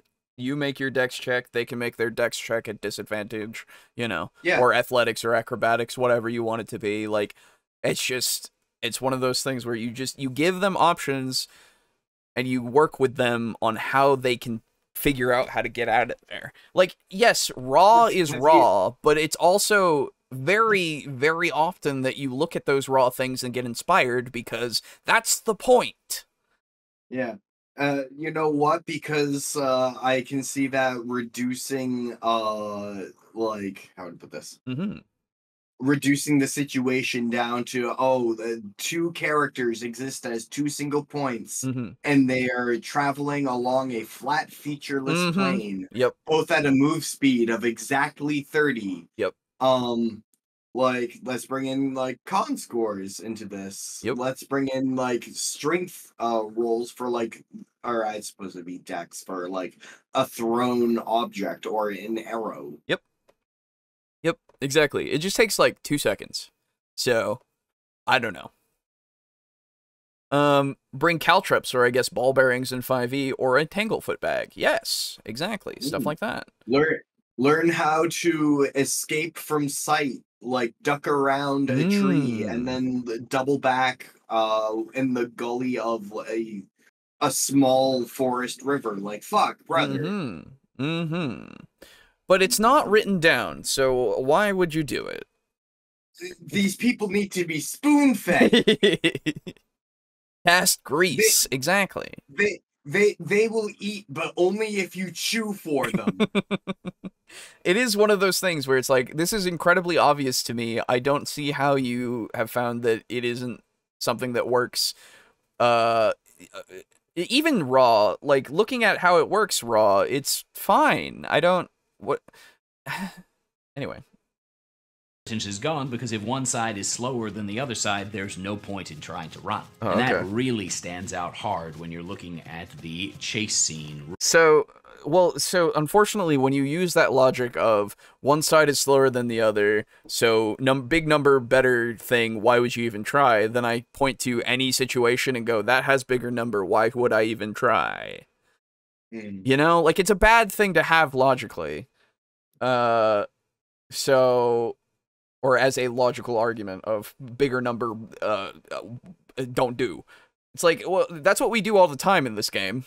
With a bunch of people together so that all of our numbers maybe are bigger or at least equal. Or even slightly lower, but we still try anyway. You know, to get lucky. Yeah. No, but like if you get lucky, that is still a number. That is a D20 roll. Bigger number equals better. True. Rules. Meanwhile, the problem with running it as straight up combat is that it just drags out. The amount of time it takes to resolve things as creatures running away means that some of your party might have a harder time being able to actually keep up and cause damage in order to finish them off, and you have to grind it out to that final last hit point in order to determine which side wins, and your pacing and tension die along with those characters. Okay. So here's the thing. Here's what I think. In those instances, if you're in a chase with something else and it's going to literally go the numbers, what do they mean? True. If they are literally in a chase and they're going to go, we're going to get them until they drop. It's like, okay, you could do it that way. Sure. Or you could go, oh, they're chasing the thing. The thing wants to live. If it's continuing to get hurt at a regular pace while it's running away, and they keep, like, getting to it without any breaks whatsoever, maybe the thing stops running and surrenders. Because it wants to live? Well, like, something like a bear's not gonna surrender. No, of course. What I'm saying is, in the instances where something is running an intelligent, or I guess sapient, no. Yeah, sapient. Sapient? Yeah, sentient is anything, but it's sapient. Right. So if it's sapient and running away, it probably wants to live. In which case, you could have it surrender. Something like a bear or a wolf or something, that's, if you're going after that, and that's kind of the part of the hunt, that seems like thematically that makes sense that you would chase it down until it dies. That's fine to me that would drag on as long as it drags on. Yeah. But again, you also then have the, if it's consistently getting damaged, if you're consistently keeping up with it, because it's a bear, it knows the woods, and it knows how it can go through the woods. Like, in the sense of barreling through trees, if it needs to, okay? Like, it can create its own path that you might not be able to do. Slash go through a river that, you know, and it's, like, way stronger, way more rapids. Oh, God, if you don't make this strength check, you're actually gonna start going down the river now. Ah! You know, like, there are obstacles that you can put in the way for these kinds of things. But again, if it's something that has a... No, but obstacles aren't raw. Oh, sorry, yeah, even though they're actually in the book raw for chase scenes, but fuck it, who cares? But literally, it's... Are they really? Yes, they are. They are actually in chase scenes. In the chase mechanics. But literally, if it is something that has the ability to think and make coherent thoughts and has an intelligence of, I think it's 5 or more, then it probably can surrender and try to not die. In which case, they could still kill it if they wanted to, or they could capture it and learn things. Like, just change the behavior of certain things. Just because it's not raw doesn't mean that we need to make things idiotic and only like live to die. You know? If the battle has already been decided, then the initiative system should no longer really apply. Answering the question of, can the PCs win? Is the purpose of having rolled initiative in the first place. Once the answer to that question is apparent, we want to wrap things up as quickly as we can and get on to the next interesting question. Because wait, initiative rolls are the answer to can the PCs win? What? I don't know. What I'm a bit confused on that. Is that just to mean maybe he means combats where like both sides have like such a high kill potential that it really comes down to like who wins the combat is the person who wins initiative? Either that, or he's just implying that whenever you roll initiative, the PCs will always have the chance to win. Like, they will always be something that can win. Which I would go, yes, in any situation that I have them roll initiative, unless specifically signposted, yes, they probably have a chance. And even in those moments of specifically signposting, there's still a chance that they could win. So, okay. Barreling through trees. True. Thank you. I'm back. What did I miss? Also, hi, Aiden. Hello. So far, saying that things are bad when numbers are big, so why even try? That's so far. That's unbearable. Why does this guy look like Brogan's brother? Oh! Hold on. I alt-tabbed out. Hold on, I have to get back in. Does he look like Brogan's brother? Hold on. Watch together. I can see it, actually? Oh my god, I oh, can see no! it. He's Brogan's older brother. Right? He has... Huh. That's, he's the brother that had a wife and a mortgage while Brogan was in high school. Yeah, exactly. Is he saying that we should drop initiative order when victory is certain? I don't know. I don't think so, but I don't know what exactly he means by this initiative point. I want to hear it again. I think it's behind, yeah. Have to grind it out to that final last hit point in order to determine which side wins, and your pacing and tension die along with those characters. If the battle has already been decided, then the initiative system should no longer really apply. Answering the question... Well, yeah. If the battle... What? What? No, but, like, the initiative system still applies in the sense of what do they do to survive in such a situation? Like, yeah, okay.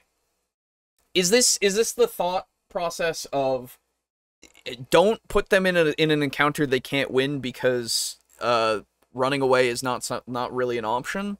Because in which case I then just say, well, just set up the expectation before you begin the game that that running away is an option that is beneficial and sometimes necessary. Like, just set that up as an expectation, and you've already fucking, like, you've done it.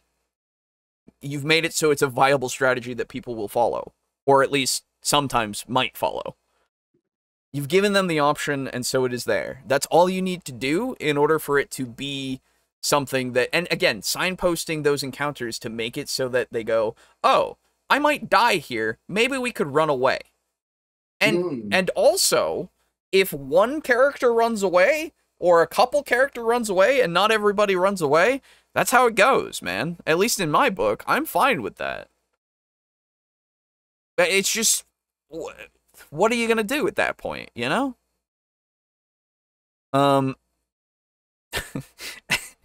I dubbed thee Logan. Thank you, Pizza Funk. Good, I'm not seeing things. Fair enough.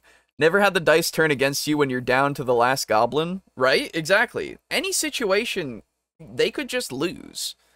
It's a fact. Any situation they could win, any situation they could lose. So, like, the point is to play it out to see what happens, right? Because again, in the situation of there are 4 goblins, you have a level 5 party, fucking something could happen, and those 4 goblins could crush that level 5 party, okay? You just gotta play it out, because usually the DM makes these situations that are something that is a challenge that they can pass, absolutely, and sometimes pass easily, and sometimes not pass so easily. It's there to be a test of their skills. Question of, Nah, can the PC Oh, you're right, you're right.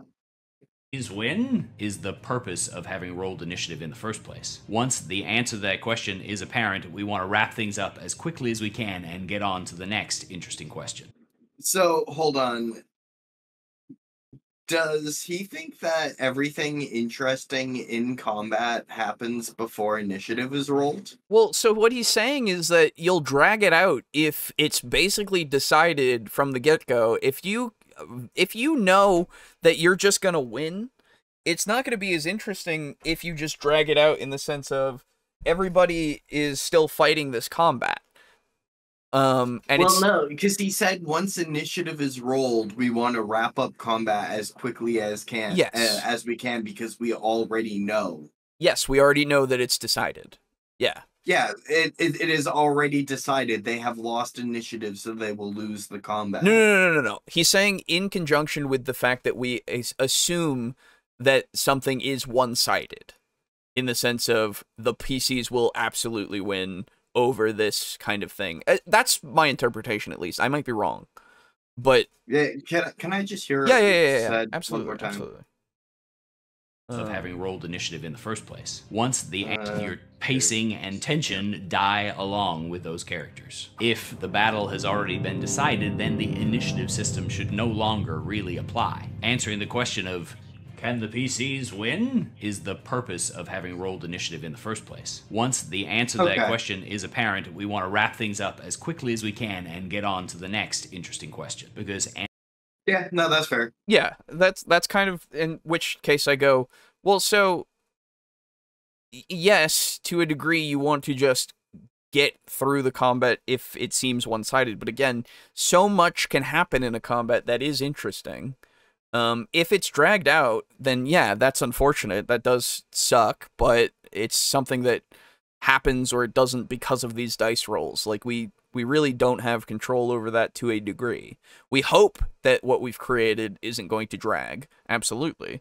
But at the end of the day, if the dice roll a certain way, what are you going to do about that? Just say that the dice didn't roll that way? In which case I go, well, I won't do that. But other people can do that, I guess.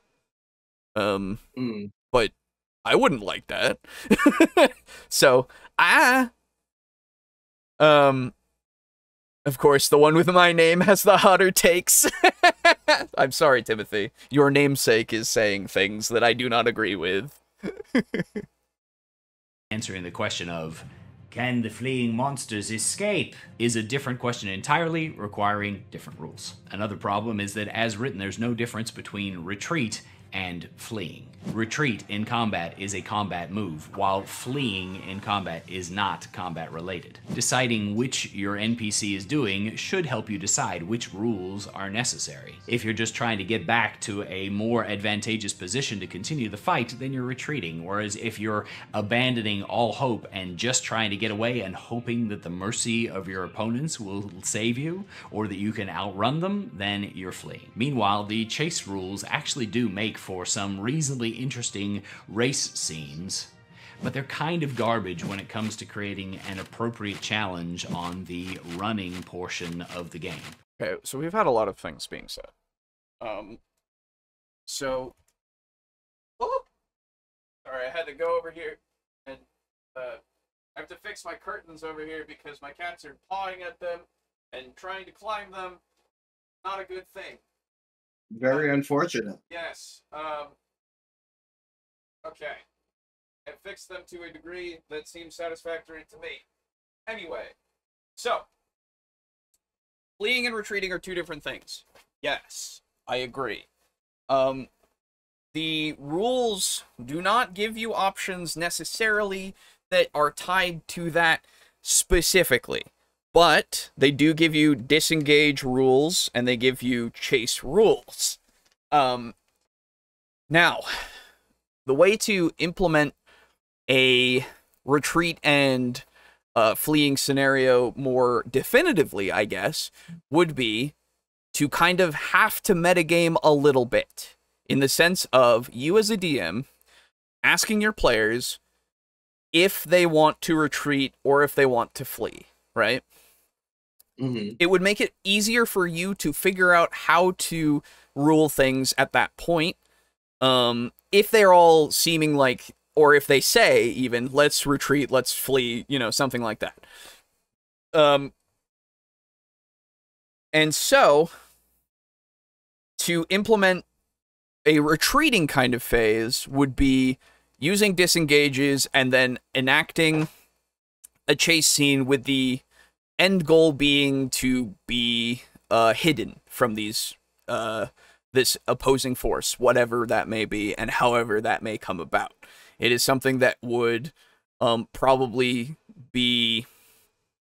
It could either be a group thing that they do as a chase scene of a group thing, and you give everybody the chance to do something to affect the chase in order to get them to be hidden away enough to then circle back or do something to get an advantage. But then it comes with a bunch of other challenges of, you know, having them potentially do, well, track doesn't exist anymore, so survival roles to hide their presence through a forest, you know, or something, and then having them wait and potentially going and finding a new location to then ambush from or something. And again, the same could be done for a fleeing scene where the end goal is to just get the fuck away so that they don't see them and get the fuck out of there. It's just, you just tailor it once they've told you, oh yeah, we still want to fight these guys. Let's actually just retreat so that we can get a better advantage. Or, we just gotta get the fuck out of here, man. I don't want to do this anymore, okay? Let me go. And making that determination just makes it so that you can flavor things differently. And the chase rules themselves, as far as I'm aware, please tell me, of course, if I'm wrong in thinking this, person in the video and also people in the chat, that the chase rules are perfectly adequate in the sense of giving you those base things raw, and then you, as a person with a brain, can then go and extrapolate, ooh, in this place, you actually have this happening that is a DC this, and everybody has to do that, or, oh, you guys can all do something to make it so that there's an obstacle that they have to go over, or something they have to do to pass to try to get you. You know, like, I think that they're adequate enough that we can do that. My cats are yelling at me, though the door is open, so I don't know what's going on. But, yeah, so I don't think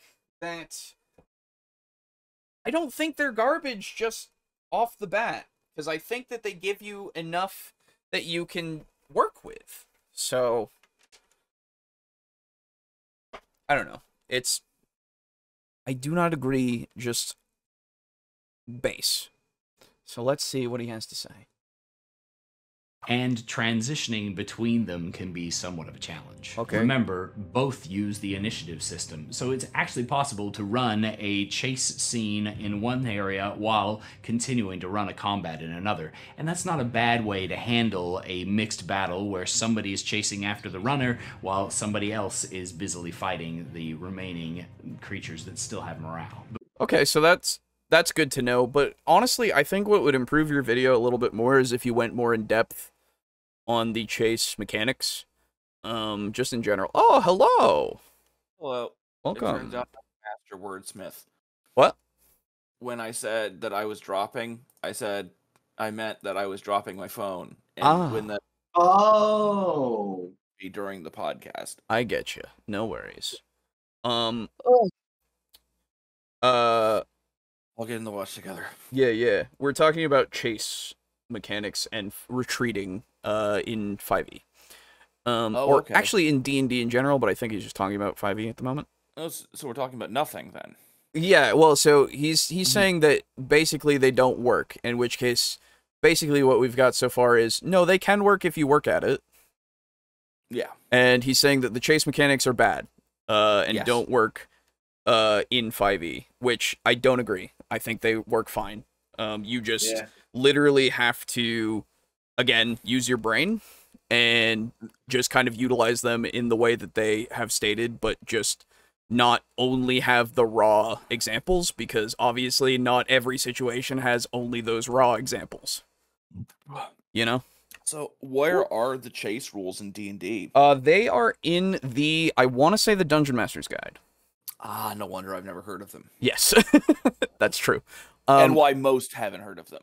Sure. But even so, I think just in general, chase mechanics are easy for you to just understand and do as a dungeon master or a player, you know? Yeah, they just require the addition of like skill checks along a path effectively. Yeah, it's that way because if you have the majority of things have that run speed of 30, you need to inject some variability to either slow down or speed up the pursuers and the pursuees, and also high Mab or Titania. That is Mab. Yes, you're right.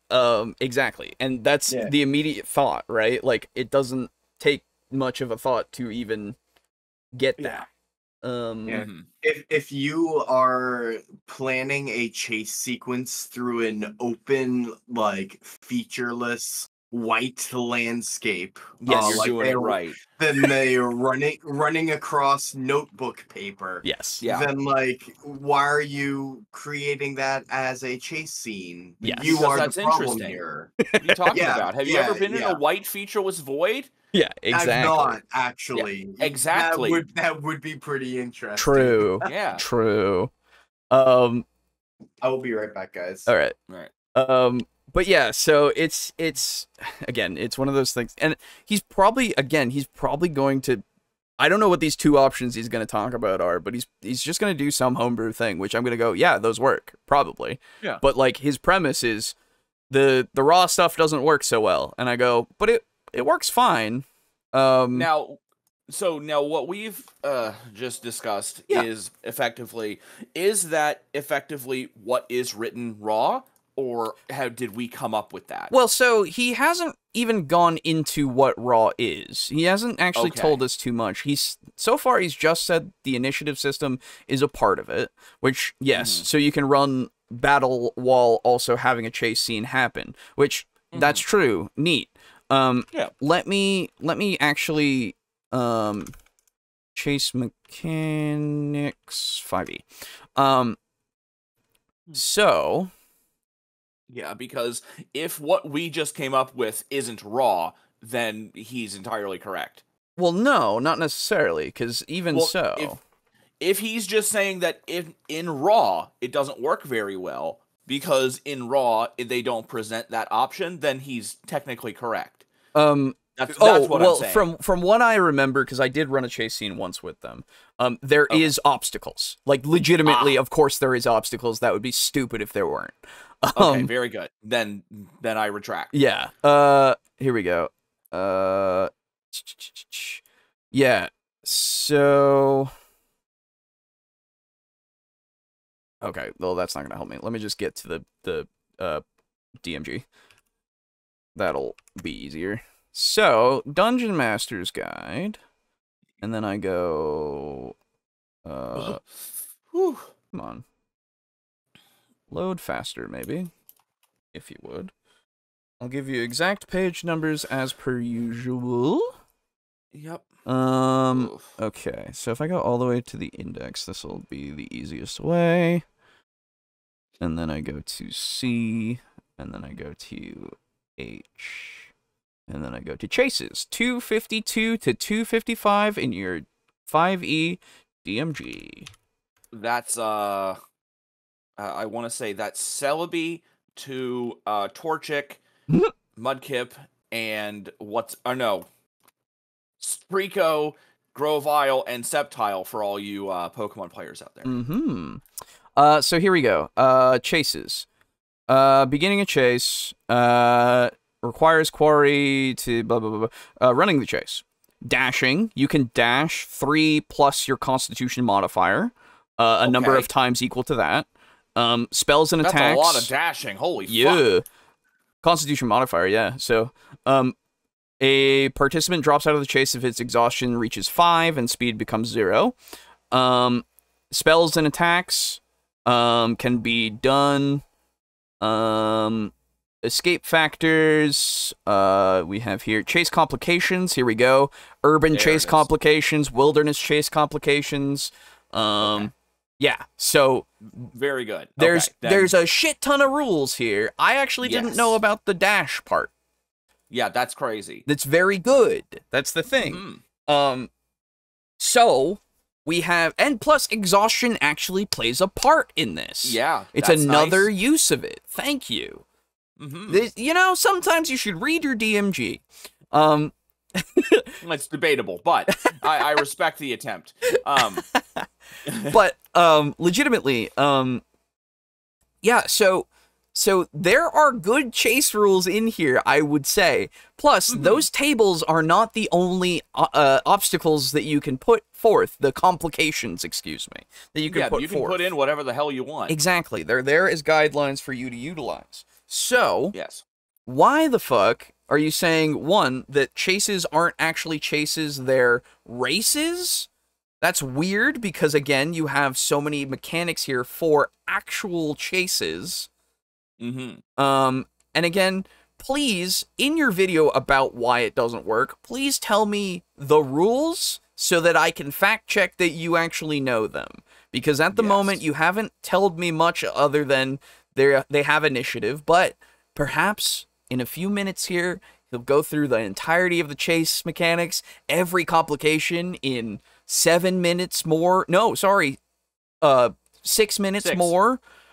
And you'll wow me with your knowledge that you have been holding back.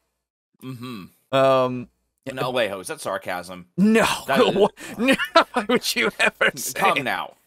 Come now. Look at the way the man is dressed. There's no need for that. But yeah, so the reason why I started out that way is because, one, devil's advocate. Two, I get you. I had never actually read the chase rules in D&D, and I have read the chase rules in Call of Cthulhu 7th edition. Yeah. And they have very robust chase rules because it's not only just a how big is the chase section on in 5e? That one was 3 pages, I think. Okay. Or 4 pages, technically.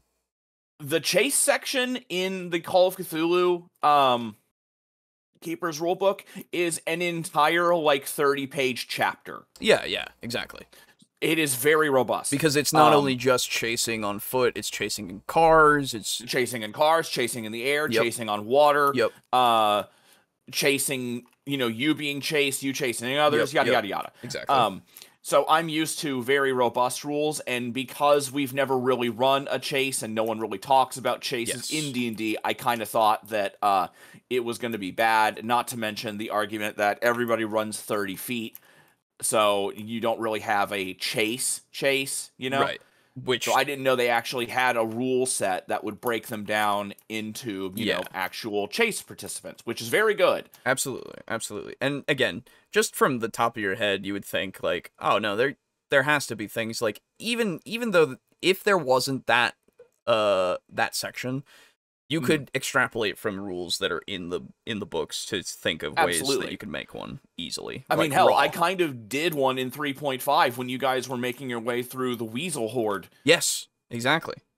And if the words Weasel Horde have piqued your interest, just go and watch Devils and Dice. It's pretty good. Exactly. So yeah, again, it's very simple and it takes like 2 seconds to think of. And again, if you don't know 5e, then you would or D&D in general, you would read your DMG because you're a new person who doesn't know things about things, right? And again, we've talked about how Player's Handbook is really all you need. Because it is. But if you want additional resources, the DMG is useful for you. And Xanathar's is useful for you. But like, you know. I'm starting to feel kind of bad now that were like, you don't really need the DMG. Nah, nobody reads the DMG. I feel kind of bad now. I don't like, even I say feel like that we much should anymore. actually go and get one and just fucking read it. Oh, I have one. Yeah. Oh no, I don't have one. I gave mine away. Yeah. No, I have one and I've read it. It's just retaining that stuff is, you know, not as important to me because it's 5e. Yeah. Yeah, that's true.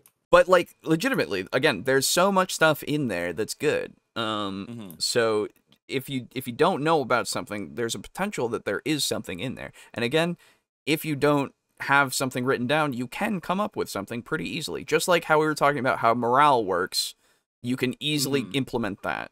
And then if something is giving chase and it's consistently getting hit, you can easily say if it's something that thinks and wants to survive and has like actual thoughts, you can have them surrender so that it's not a chase to the death. Or you could just chase them to the death, either one. But legitimately, there's so many options here, and just because something isn't written down raw doesn't mean that it doesn't necessarily work, you know? Yeah.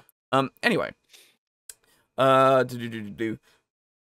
No, I'm sorry, D&D is Fantasy Tales. I don't want a morale break fleeing mechanic. This doesn't need to be Total War.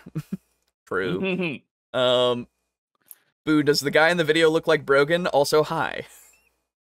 Oh my god. Yeah, this was pointed out before. He does look a lot like Brogan. He does a little bit. Yep. It's less for me. Yep. Because he's not like blonde. So that pulls me out, and also Brogan doesn't have the stubble. True. He's a beardless soy boy. That's true. That's true. But he's got the face shape. He does have the face, yes. Using your brain when playing makes make-believe is surprisingly tough for some people. Exactly. It's true. I'm in a white featureless void right now. I don't have dark mode for the chat. Oh, well, there you go, Shin. Oh, God, I'm so sorry. Are you on Firefox? Because if you're on Firefox, there are things you can download that just, like, browser mods that can give you dark mode anywhere. But even YouTube itself has a dark mode. Like, it does actually have one now, so. It does. Boo sounds sleepy? A little bit. I am. Jeez. Sleepy. Yeah, no, sleepy. Yeah. And not the good kind of sleepy where, like, I just woke up after some nice sleep. Yeah. It's sleepy because we went out to dinner around, like, 4. And when we got home, my stomach was killing me. I thought I had, like, food poisoning or something in there. No. And so that was when I texted, hey, I'm probably going to drop out. Yeah. Took Tylenol, took my pills, went to sleep after drinking some water, and it has finally subsided. That is good. I'm glad for that. Yeah. And so I'm assuming I didn't sleep too well because I went to sleep at like 6. Yeah. Woke up and then slept for like an hour. Yeah. So. Read your DMG, Sun Tzu, The Art of War. Yes. Yeah, dude. He's got a good quotes in there that Sun Tzu does. Person A, read the DMG. Person B, no. Person A, please. Person B, even more no. Yes. Yeah. Yep. That's how I am with movies. That's how it goes for the DMG, unfortunately. Yeah. It has the reputation of not being necessary. That's the thing. It really does.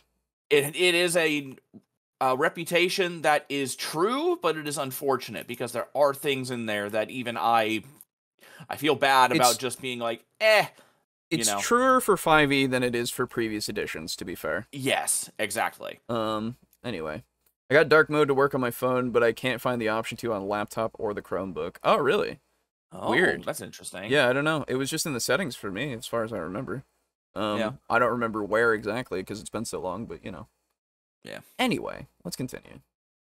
But we need to do some work on chase rules in order to make flight an interesting option. So the first option I have for you today is actually just to remember something.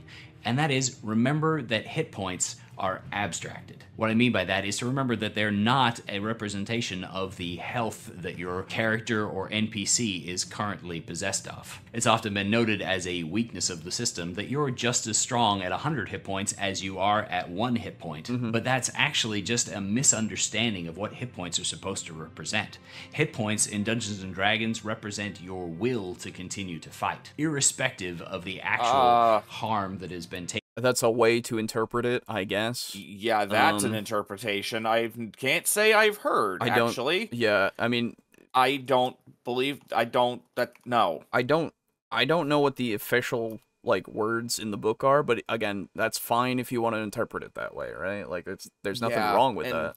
And sorry, I'm gonna have to interpret it flat out opposite, because if I get stabbed in the neck and my hit points drop to 0, that's not because my will to live was suddenly stabbed out of me. Right. That's because I fucking died.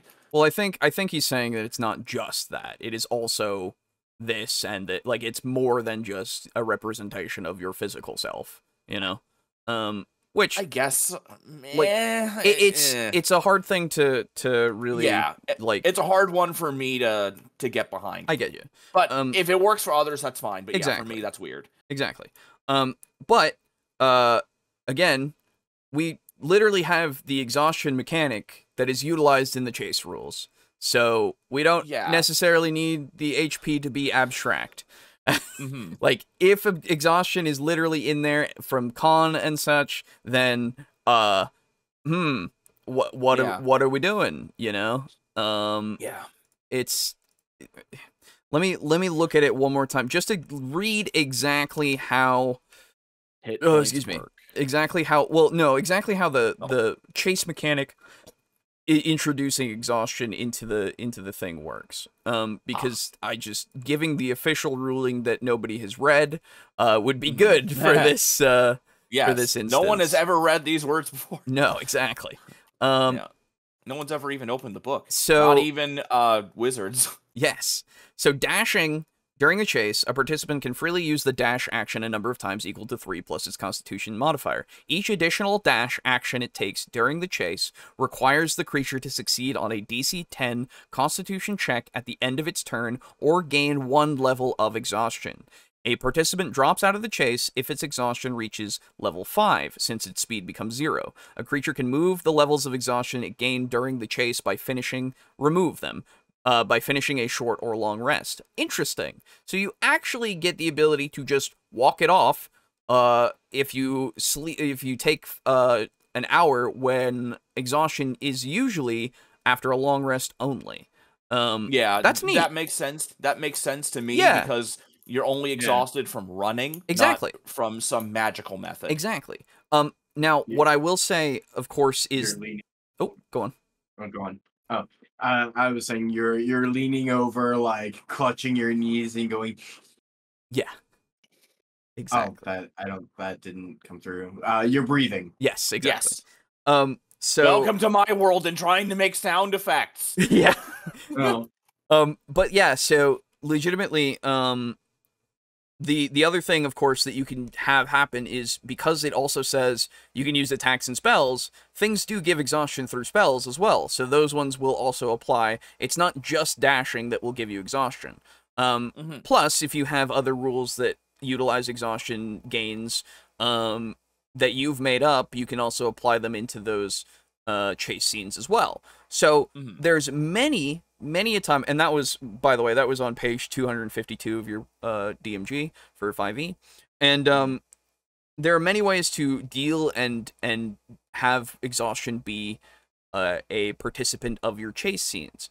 And again, that's how you represent becoming tired, really, without having to abstract your hit points. It's already built in. We can do it that way. There's no need to necessarily change a different system when we have a system in place. So, good luck, sir. Continue telling me your other option that I don't need to do.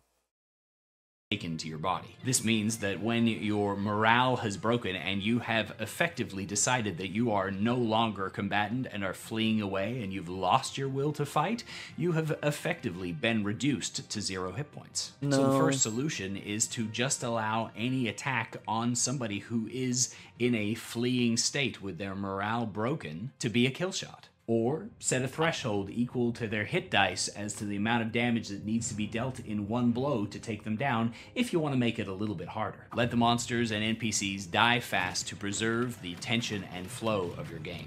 Now, okay, so making it so that you have fleeing combatants become basically what's the thing in 4E where they have 1 hit point and I can't remember what it is. Minions. Minions, thank you. When you basically transition things into minions at that point, it's like, well, I mean, you could. You absolutely could. It depends on what's running away. But exactly, that's the thing. I don't think that that's a great catch-all rule, so I'm more of a fan of your other thing of, like, hit die equal to and all that. Yeah. That's fine. But the transitioning them into minions has its issues, especially for bigger things. Yeah. But again, I also don't... Yeah, I don't like thinking of, especially with this example of, I don't like thinking of HP as at 0 when I'm running away. That doesn't... Yeah, that's ridiculous. I don't think that sounds good. No. It doesn't make sense to me. Anyway, sorry, there's many a thing that I missed. If HP is will to fight, does seeing a kitten lower your HP? Yes. Yes, you die instantly. That's right. So you actually can die of cuteness. Exactly. Watch out, Mab and Titania, for people looking at you. Hide. That's right. Now we're in a black void. Yes, good. Nice. I think a lot of people's problem with chases in 5e is battle map mentality and not moving away from a small battle map to utilize the chase mechanics, which would typically be more abstract. That is a fair point. Yes, thank you. No fun allowed. Absolutely.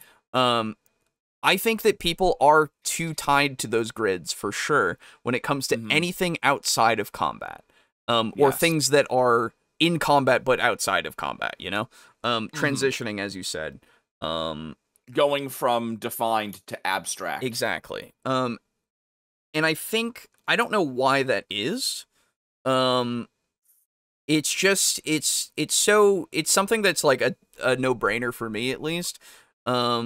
That you would just go, oh yeah, we're not in the squares anymore, we are just running.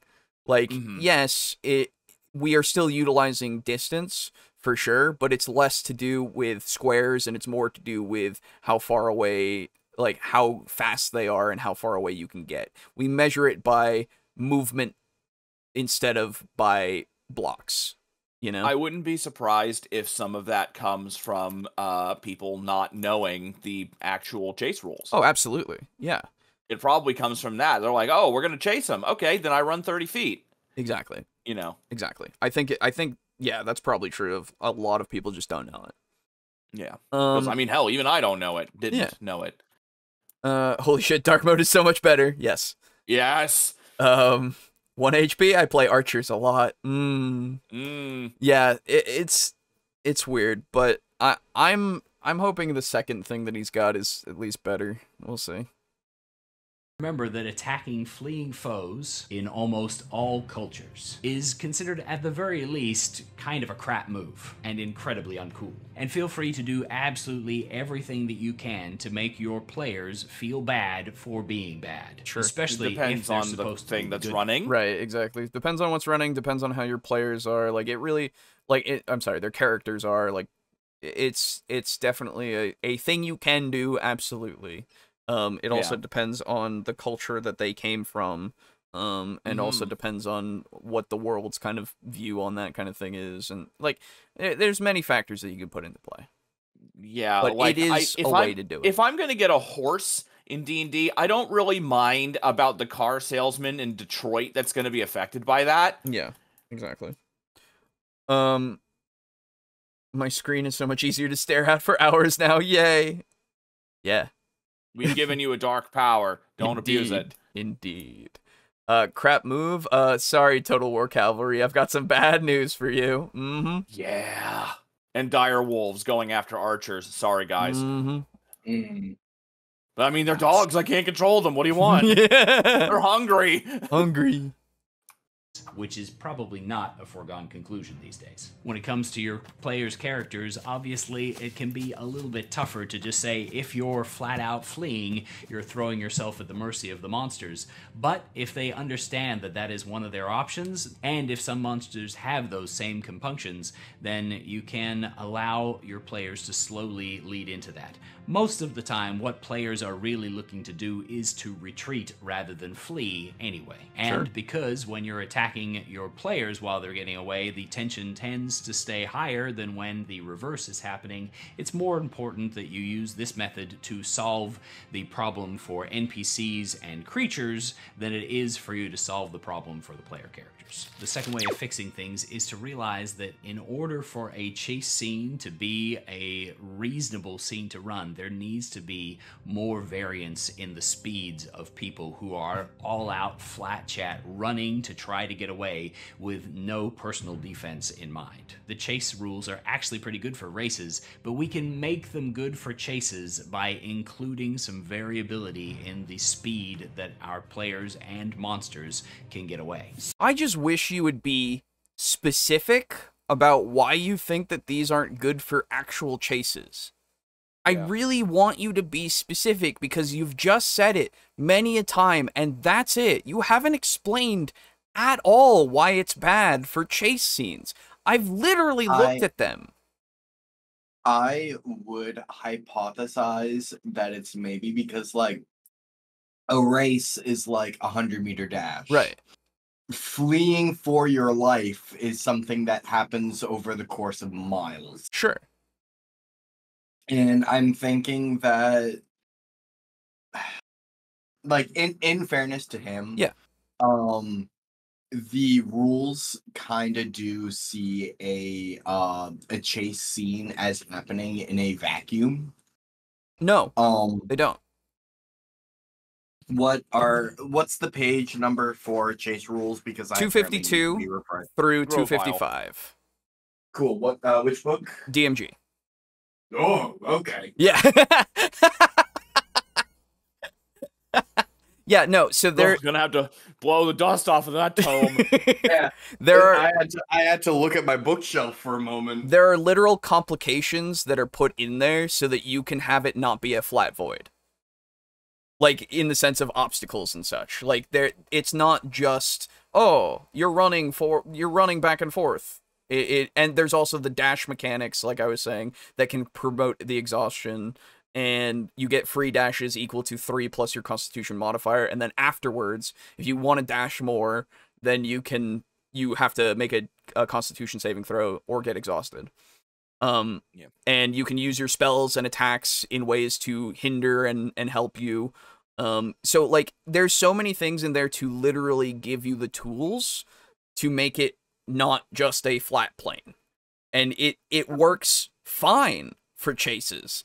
And it would work fine for miles, I suppose, of chase work if that were to happen. But things don't usually go that long, I assume, in a combat chase, because you have the ability to have those complications and obstacles that you can throw out there. And of course, having those tables to look at just gives you ideas, and they're not just set only these things. These are just tables that you can utilize, right? Yeah, no, like, I'm seeing here, like, dashing, you can dash a number of times equal to 3 plus your con. Ending a chase, like, you can, like, hide behind things or be in a very crowded and noisy area. What sort of race has things where you hide behind them? Exactly. Yeah. The way I see it, chases in Call of Cthulhu and in D&D 5e now, as they're very similar, at least in terms of rule presentation and the idea, is less like a chase across a field and more like a chase in a movie. Yeah. Where, you know, you're running through the, like, think Indiana Jones. It's one of the better chase scenes. You know, he's running through the town. He's, like, running through crowds of people, throwing shit in front of his pursuers, turning around, maybe shooting one of them, going up on the buildings, jumping down. You know, think, like, pirate movies. Yeah, totally. Action movies, pirate movies. That's how a chase should be. Yeah, that is how you should run chases in the best case scenarios. If you're in a forest, you know, you're going over rocks, you're going under fallen logs, like through a gorge or whatever. You're crossing a fallen log over like a rapid river. Or you're jumping across wet rocks in that river. You're climbing a tree. You're climbing down a tree. You know, make it action packed. Exactly. That's the thing. Exactly. That's you don't even need to do a whole lot of variance with your player speed. If you introduce lots of skill challenges like that, that will do the work for you. Yeah, 100%.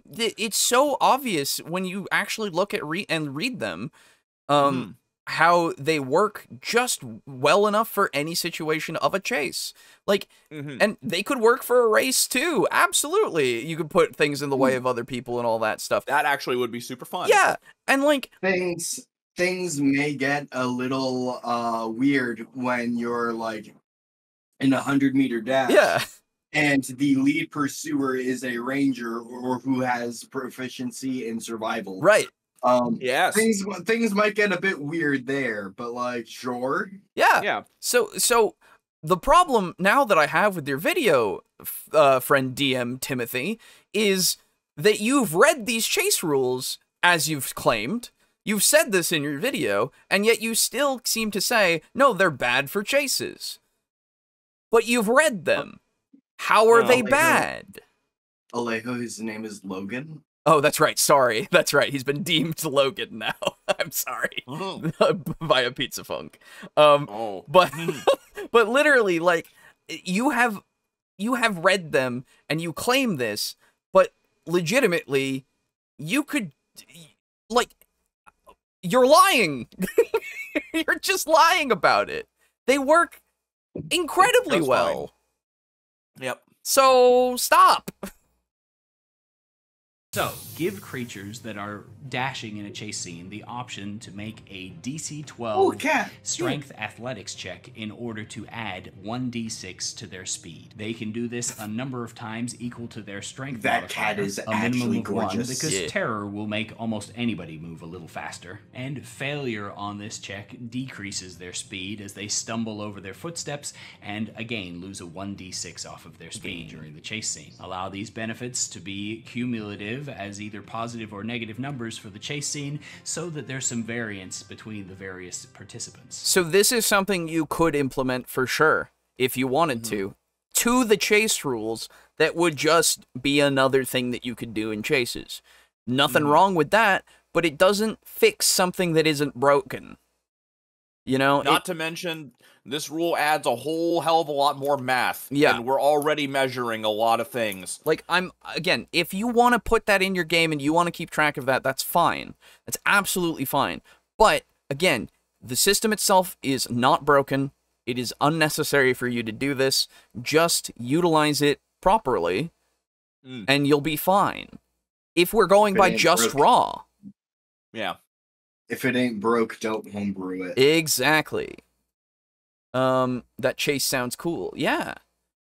If you're in the Roman Colosseum and everything's flat, I guess you could just keep running until the gladiator chasing you has a cardiac arrest. True. Well, I'm pretty sure that even in the Roman Colosseum, they had, like, pillars and shit erected in there to take cover from shit. Yeah. So there are still obstacles in there. Yeah. Like, have a chase scene that occurs, like, in a city at night, like, across city streets. Ooh. You and a pursuer are both in wagons, shooting arrows and slinging spells at each other. Yeah. Hell yeah, dude. For That sure. would be a heist. Yeah, yeah, for sure. Isn't a huge... Oh, go on. If you've got mages in a heist, or mages in a chase, and you don't want it to end immediately, just don't give them hold person.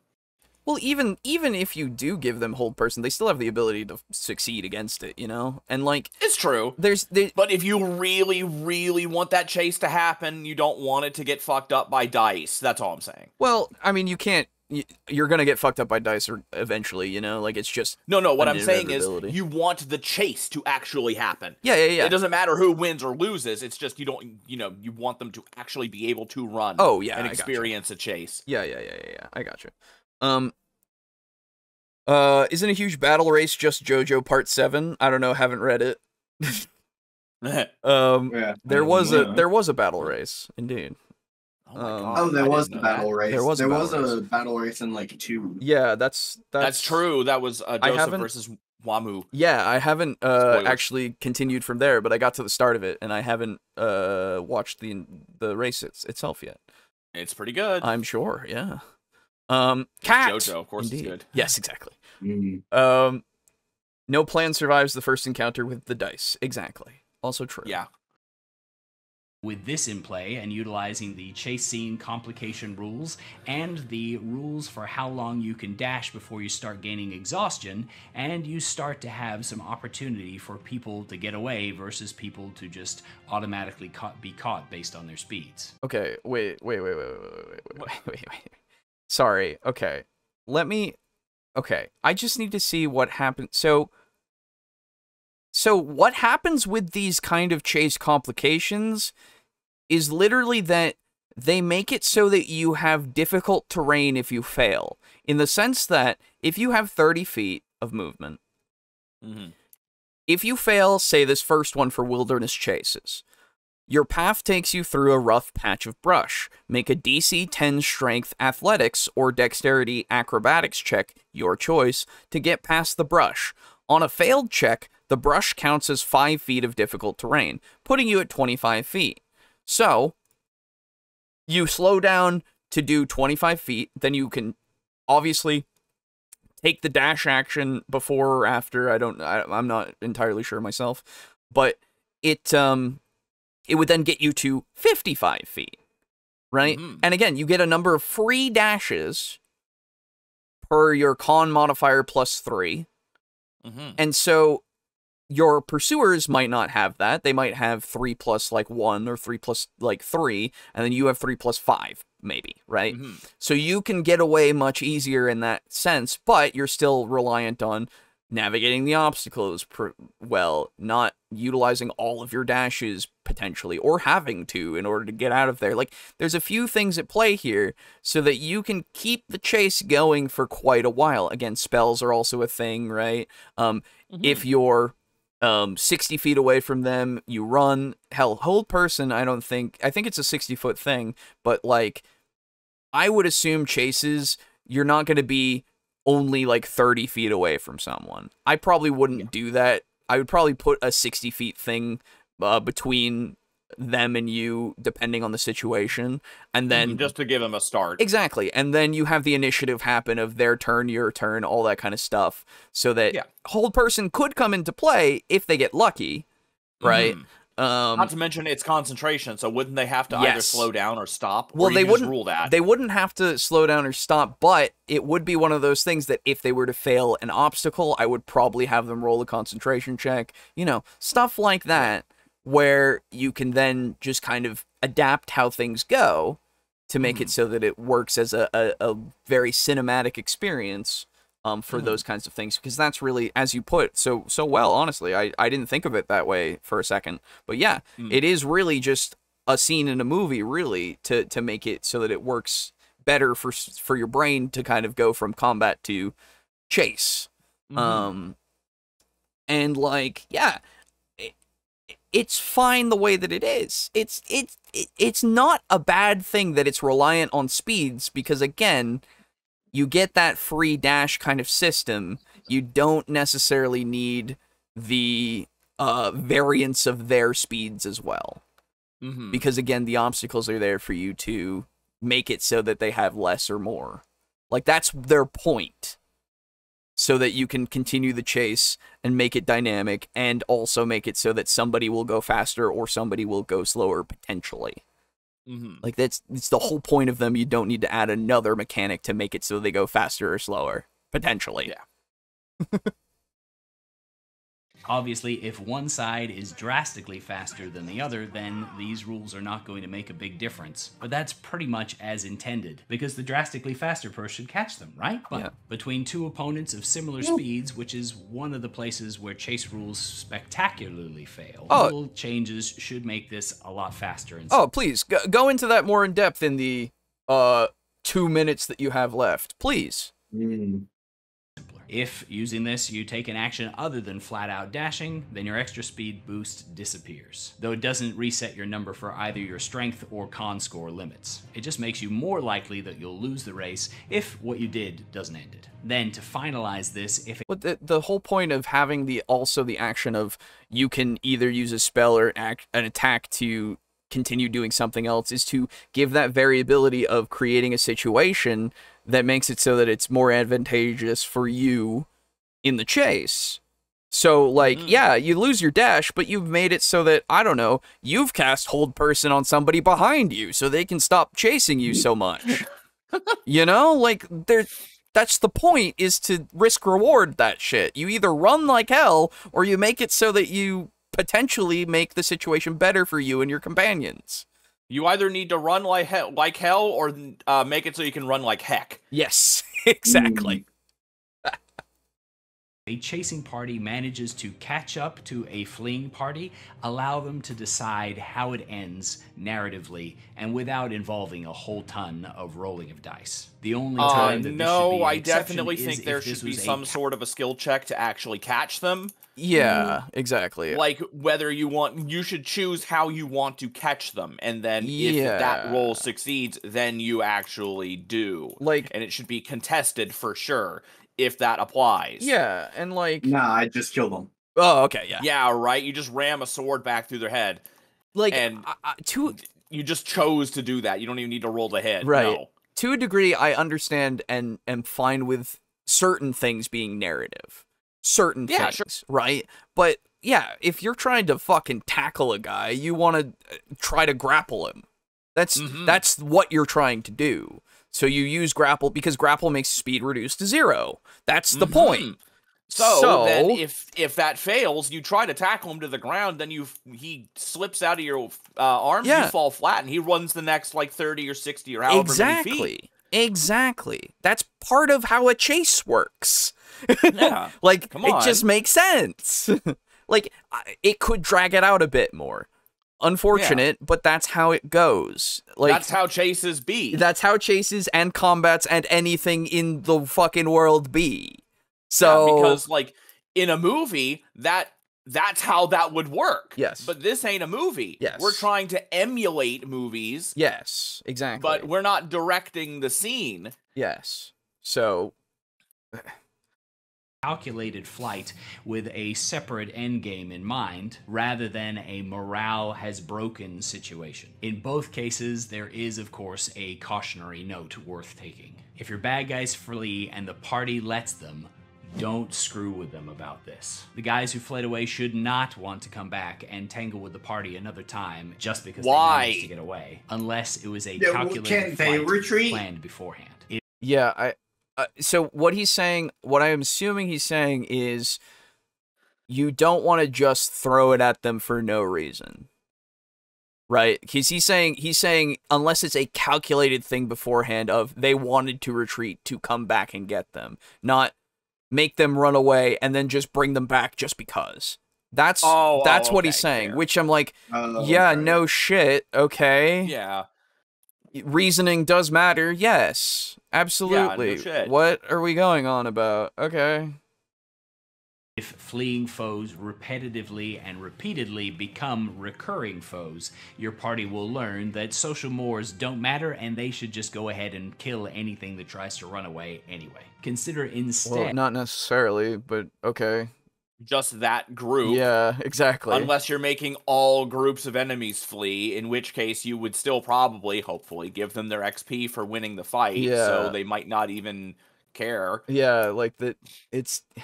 Yes, you should utilize your NPCs, monsters, whatever, well. I agree. Make it so that they have... like, decisions that they are making, and not just, this is the table that I am rolling it on, and it doesn't matter that there is a fucking... There's a brain inside of this dice. Yeah, exactly. Like, you don't... It's fine, you know? Like, yeah, I want it to make sense. Okay. I would love for it to make sense. Let's do it that way. Thank you. Adding opportunities for these fleeing foes to spread stories and have word of that get back to the party about how terrifying they are. And you ran from those guys? Oh my god, you guys are bitches. Right, like, sure, you can do it that way, you can do it whatever way you want. I agree that that is something that you can do. Good. Yeah. have that impact other fights where somebody might spot them, realize who they are, and maybe a group of enemies flees sooner because of it. Reward your party for allowing foes to get away instead of always forcing things to grind down and be resolved mechanically. Yeah, that's just the thing you should do. Absolutely. Essentially, reward the play that you want to see at the table. Hopefully, you're not fleeing now because of something that I said. But if you need somewhere to run, then check out this video here. Let me know in the comments how you handle fleeing in combat, and as always, thanks for watching. Happy adventuring. Thanks. Yeah, so, again, that first thing, not about it, but that second thing, it's something you could apply if you really want to. Yeah. But again, chase rules are fine, and retreating is not necessarily stated in your rule books, but it's not hard for you to understand how morale can work for something that has morale.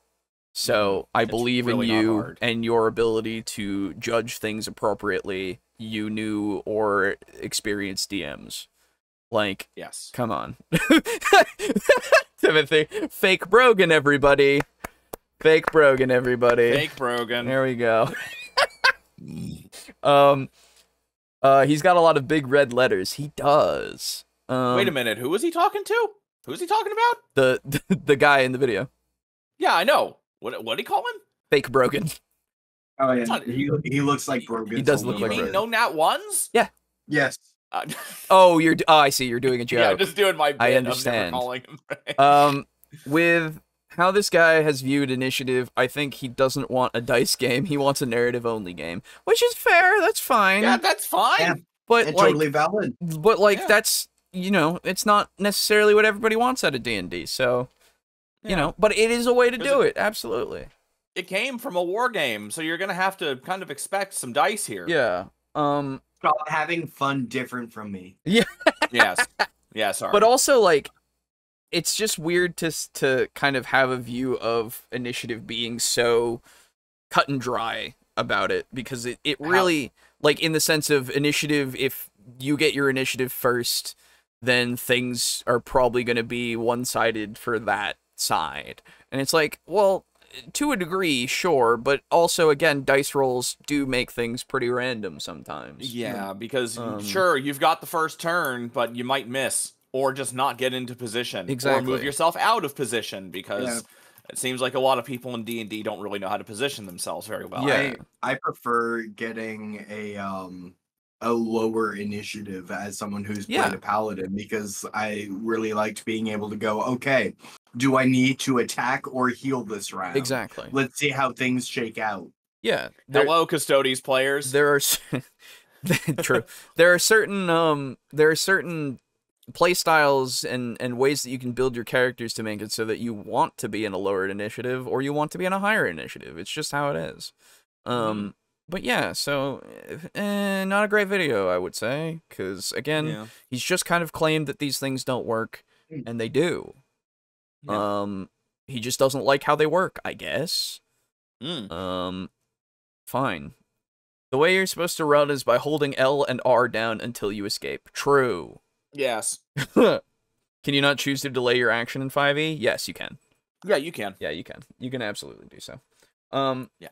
But yeah, so I forget the actual raw rules for doing that, but I think it is just called delay. Oh no, like what I mean is if you do that, how exactly it functions. Oh, like, I think you like delay your turn to the end of the round, and then from then on you have lowered initiative or something like that. Yeah, I think it's you delay until you want to jump in, and then that's your initiative. I think. It's I'd have to play 5e again at some point. I don't think we're gonna even be doing that. Yeah, I just have to look at the PHB, but yeah, if we were gonna play a 5, it would be 5.5. Yeah, you know, and we probably won't be. We'll be not more for a while. interested in 4 in the future. Yeah, not for a while. But anyway, Skull Cannon done. Nice, Draco Kraken. Glad for you. Nice. Oh, I didn't know you were doing fucking corn. Good shit. Nice.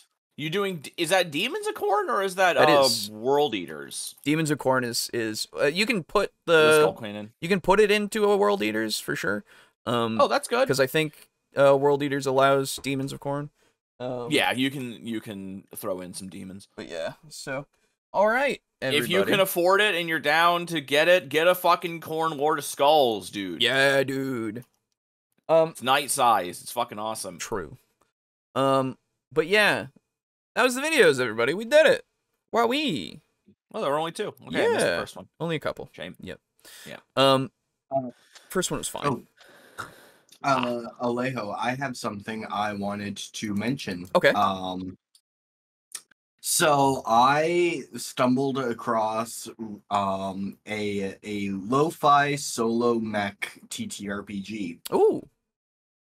It's called Ironheart. Okay. I had it recommended to me by YouTube. It seems pretty cool. Okay. Cool. It is RPG where you explore like planets and the universe alongside a mech. Ooh. Okay. Everyone has a mech. That's cool. Think like Titanfall. Nice. Ah, yes, I see. Do you do like fighting and stuff in it, or is it just exploring? You can fight. There are weapons. But like the overall like gist of this seems to be that a war has like just stopped. So like it's kind of not really like preserving the peace is a whole like theme. Okay, that's cool. Nice. So you are encouraged to find like non-violent ways to answer problems. Awesome. Neat. Oh, I like that.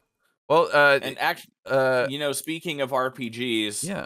I don't know if you guys saw the message that I posted in chat earlier today. Someone is making a Paper Mario game. I did basically. see that. Yeah. Yeah. It's very cool. Oh my god. Very cool. It's just like I can't wait for that. They did that for the Bug one too. The Bug one is very Paper Mario. The Bug one? Yeah. I was playing it not too long ago, and it's also Paper Mario basically. I didn't know that there were other kind of like Paper Mario likes. Yeah, there was another one that was a Ghost one, but that one got mixed reviews, I think. Yeah, there's been a couple. But yeah. Oh, I didn't know that. Yeah, I'll have to find it. When I saw that, I was like, holy shit. Yeah, no, I get you. I will put the link to this Ironheart into chat for everybody. As well as I will put it in the description for the show when that goes live. There you go, everybody. Have that. It's a backer kit thing, so go check it out if you have any interest. It is already fully funded. They had like I think it was like 51,420 pounds out of their 10,000 pound goal. Awesome. Goddamn. Very good. Glad to hear it. We like seeing new TTRPGs. Just like I got Eat the Reich. That shit's good. Ooh. Yeah. I do actually have a physical book of that as well. I did not know that you had it. Yeah, I got it. It took a while to ship, but I do have it. We should definitely do that at some point. That's fun shit. I misunderstood. Aiden, when you said it's an RPG where you're exploring planets and doing stuff, I thought you meant like it was a video game. No, Yeah. tabletop RPG. That's my bad. You're good. I just heard RPG. I get you. I was also recently just informed about this by one of Brogan's roommates. But he started to do really shitty takes on chase sequences? Steinhardt's Guide to the Eldritch Hunt. It is a 5e supplement. It's meant to be Bloodborne, basically. Yeah. Ooh. But 5e, and brother, they have some pretty cool fucking stuff in here. They have a whole thing on trick weapons. Ooh. I want to make a switch axe. Hell yeah. I think switch axes are in it.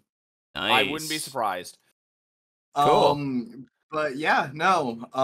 Seems super cool. They have a ton of like it's not just copy pasted Bloodborne. It's not like this is Vicar Amelia. Like there definitely is Vicar Amelia in there, but there's like a whole shit ton of like original stuff. Cool. All right, that's also linked in the chat, and that will also be linked in the description, everybody. Check that out as well.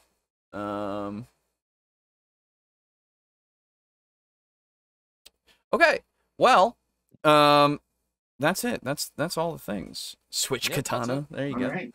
I will of course. I think at this moment I'm a little sleepy boy. And I think I'll save comments for next time. Sorry everybody, but I will definitely go over them the next time around. But thank you all for hanging out, of course. There are a few ways, of course, that you can continue to support us in other lovely little ways financially, if you wish to. And we've said them all the last, like, 200 episodes, so if you're We're not not new at here, 200 you already yet. know. God. We're almost at 200. We are. So, unless you're new here, you already know. That's There right. you go, Alejo. Thank you. Thank you to our flippers who are on Patreon. That's patreon.com/tabletalkdnd. As well as there is a Ko-fi that you can go and join. I just posted for Ko-fi and Patreon. I just posted the session 0 of Vampire for you guys to look at. Ooh. It's exclusive to you guys. So go and check that out if you have any interest in the session 0 of character creation and basically figuring out the theme or the theming of each of the characters and kind of how that's gonna at least be a part of the game world. So yeah. Thank you, of course, goes out to our tier 4s, that being Draco Kraken, Rick, aka Rico, and Steely, for those wonderful dollars that you keep giving us every fucking month. It's insane. And Without you guys giving us your money, we wouldn't be able to make Give Us Your Money jokes. true. Without your money, I might possibly be dead from infant leukemia. That's right. It's true. And a thank you goes to Crimson Rose in tier 2. That is our lovely Britishin, and all of I think Entropy is in there as well now. So thank you. And thank you goes out to our tier 1 contributors, of course. Links are in the description, of course, when this video goes into the VOD, so you can join that shit if you want to. And get access to the content. And of course, when we start doing vampire stuff, and when I am able to do editing streams for all the other stuff that I have that I need to edit, you guys will be able to watch those and contribute if you wish during those times. So join those things if you want to be technically a producer, I guess. Technically. But you're a flipper, regardless. A table flipper, always. Anyway. A flipper first and foremost. Exactly. Yeah. Exactly. Even if you're a producer, you will still be flipped off. Going over to TeePublic, you can get our right-facing profiles on whatever you want, as well as the new logo and the old logo that is incorporated into the new one over on whatever you want through there. So please do if you wish. I still need to get myself a hoodie with my face on it. I will do that because I'm a narcissist. Anyway, going over to the support us section of our website, you can find all the things that I've talked about and will talk about, and of course, get our custom dice through there. Go for it if you wish. It really only accepts PayPal. So if that's not something you can do, I'm sorry. I still have yet to make an actual bank account to make it so that it can accept Stripe, which means credit cards and such. Yeah, or Bitcoin. Which yes, is or what we would Bitcoin. prefer. Yeah, for sure. Or Dogecoin. Right. Or all the other coins. Why is it always coins? I don't know. Why can't it be like bit ducats? Ooh. Or schmeckles? Well, Yes. I was gonna say because a coin is representative of a token of value, but like, nah, dude, I like ducats. Yeah, ducats. Yeah, are, dude, are ducats great. are weird. Anyway, and of course we're Humble Bundle partnered. Down in the left there, you can see on the screen, and using the link in our description, you can go over to Humble Bundle, and whatever you buy through there supports us as well as Tabletop Alliance, who is also linked in the description, so you can find out about the charity work that they do using tabletop means. And at the moment, let's see what we've got for book bundles, see if there's any TTRPG things still. We've got the Rune Quest one, which is role-playing in Glorantha. Yes, by Chaosium. And Is that the there's 7th edition one or a 4th edition? it's probably whatever the forget which current one is. I don't actually Yeah, I don't know. remember which edition they're on. Not sure. That's a neat one. Yeah. So there's that, and then there's also the Pathfinder first edition role-playing kind of thing here, Mega Bundle by Kobold Press and Frog God Games. So good stuff there, if you wish to go for it. And of course, any of the other things, going through the store and everything, getting games, whatever you want, please, if you utilize the link, do whatever you want with it and get whatever you want. It's good shit. Anyway, that's it. That's all the, and of course, subscribing and liking and all that kind of stuff, whatever, you do that if you want to. But, yeah, 200 videos for 200 episodes. No, I'm not gonna do 200 videos. I would be dead. We'll do 1 200-second long video. Oh! And then cut it up into 1-second chunks. There you Put go. it in its own playlist. Yeah. And then what we'll do is after we upload that, the 200 videos of that, then we'll make a big special edition. That's just the normal video. Yeah, exactly. At the end of it. Love it. Love that you've made that work for me. You're welcome. Thank you. Yeah, the director's cut, exactly. Yes. Yeah. So yeah, great. Entropy's the oldest one of us except Shin himself. I'm just the most talkative, fair enough. But she wanted to start showing up for some of the game streams, so she meant to introduce herself there. Okay. Episode 200 is going to be the 24-hour stream. I could do that. That's a thing I could do. We could make it a video game. We could. It would be many things. It would be like doing things like this. Yeah, it would be doing things like this. It would be doing game stuff. It would be hanging out. It would just be everything. I got it. What we should do for a 24-hour stream, we should do it on a Sunday. So that way the stream is a game, a podcast, and a session. Oh, yeah, actually, we could do that. That would be crazy. We could do that. I would be dead. Yes, I would be too. I would be fine if you guys didn't want to hang around for the full part of it, obviously. But, yeah, I would be there the whole time.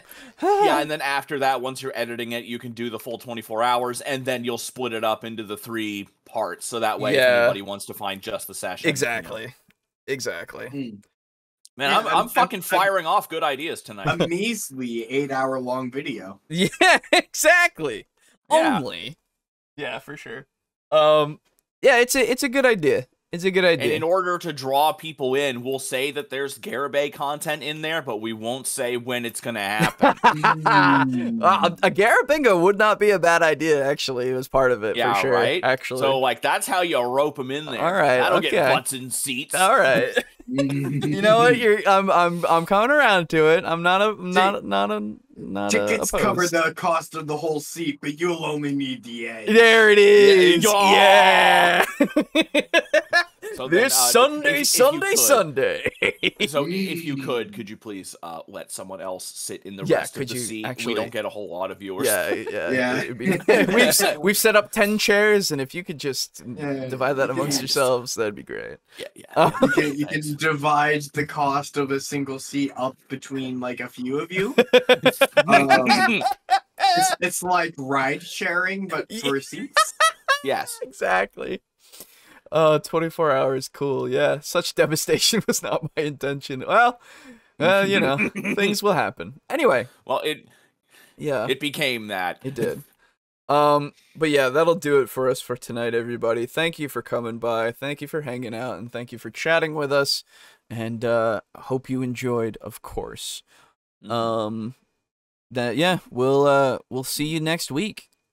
Goodbye. All right. Goodbye. Goodbye.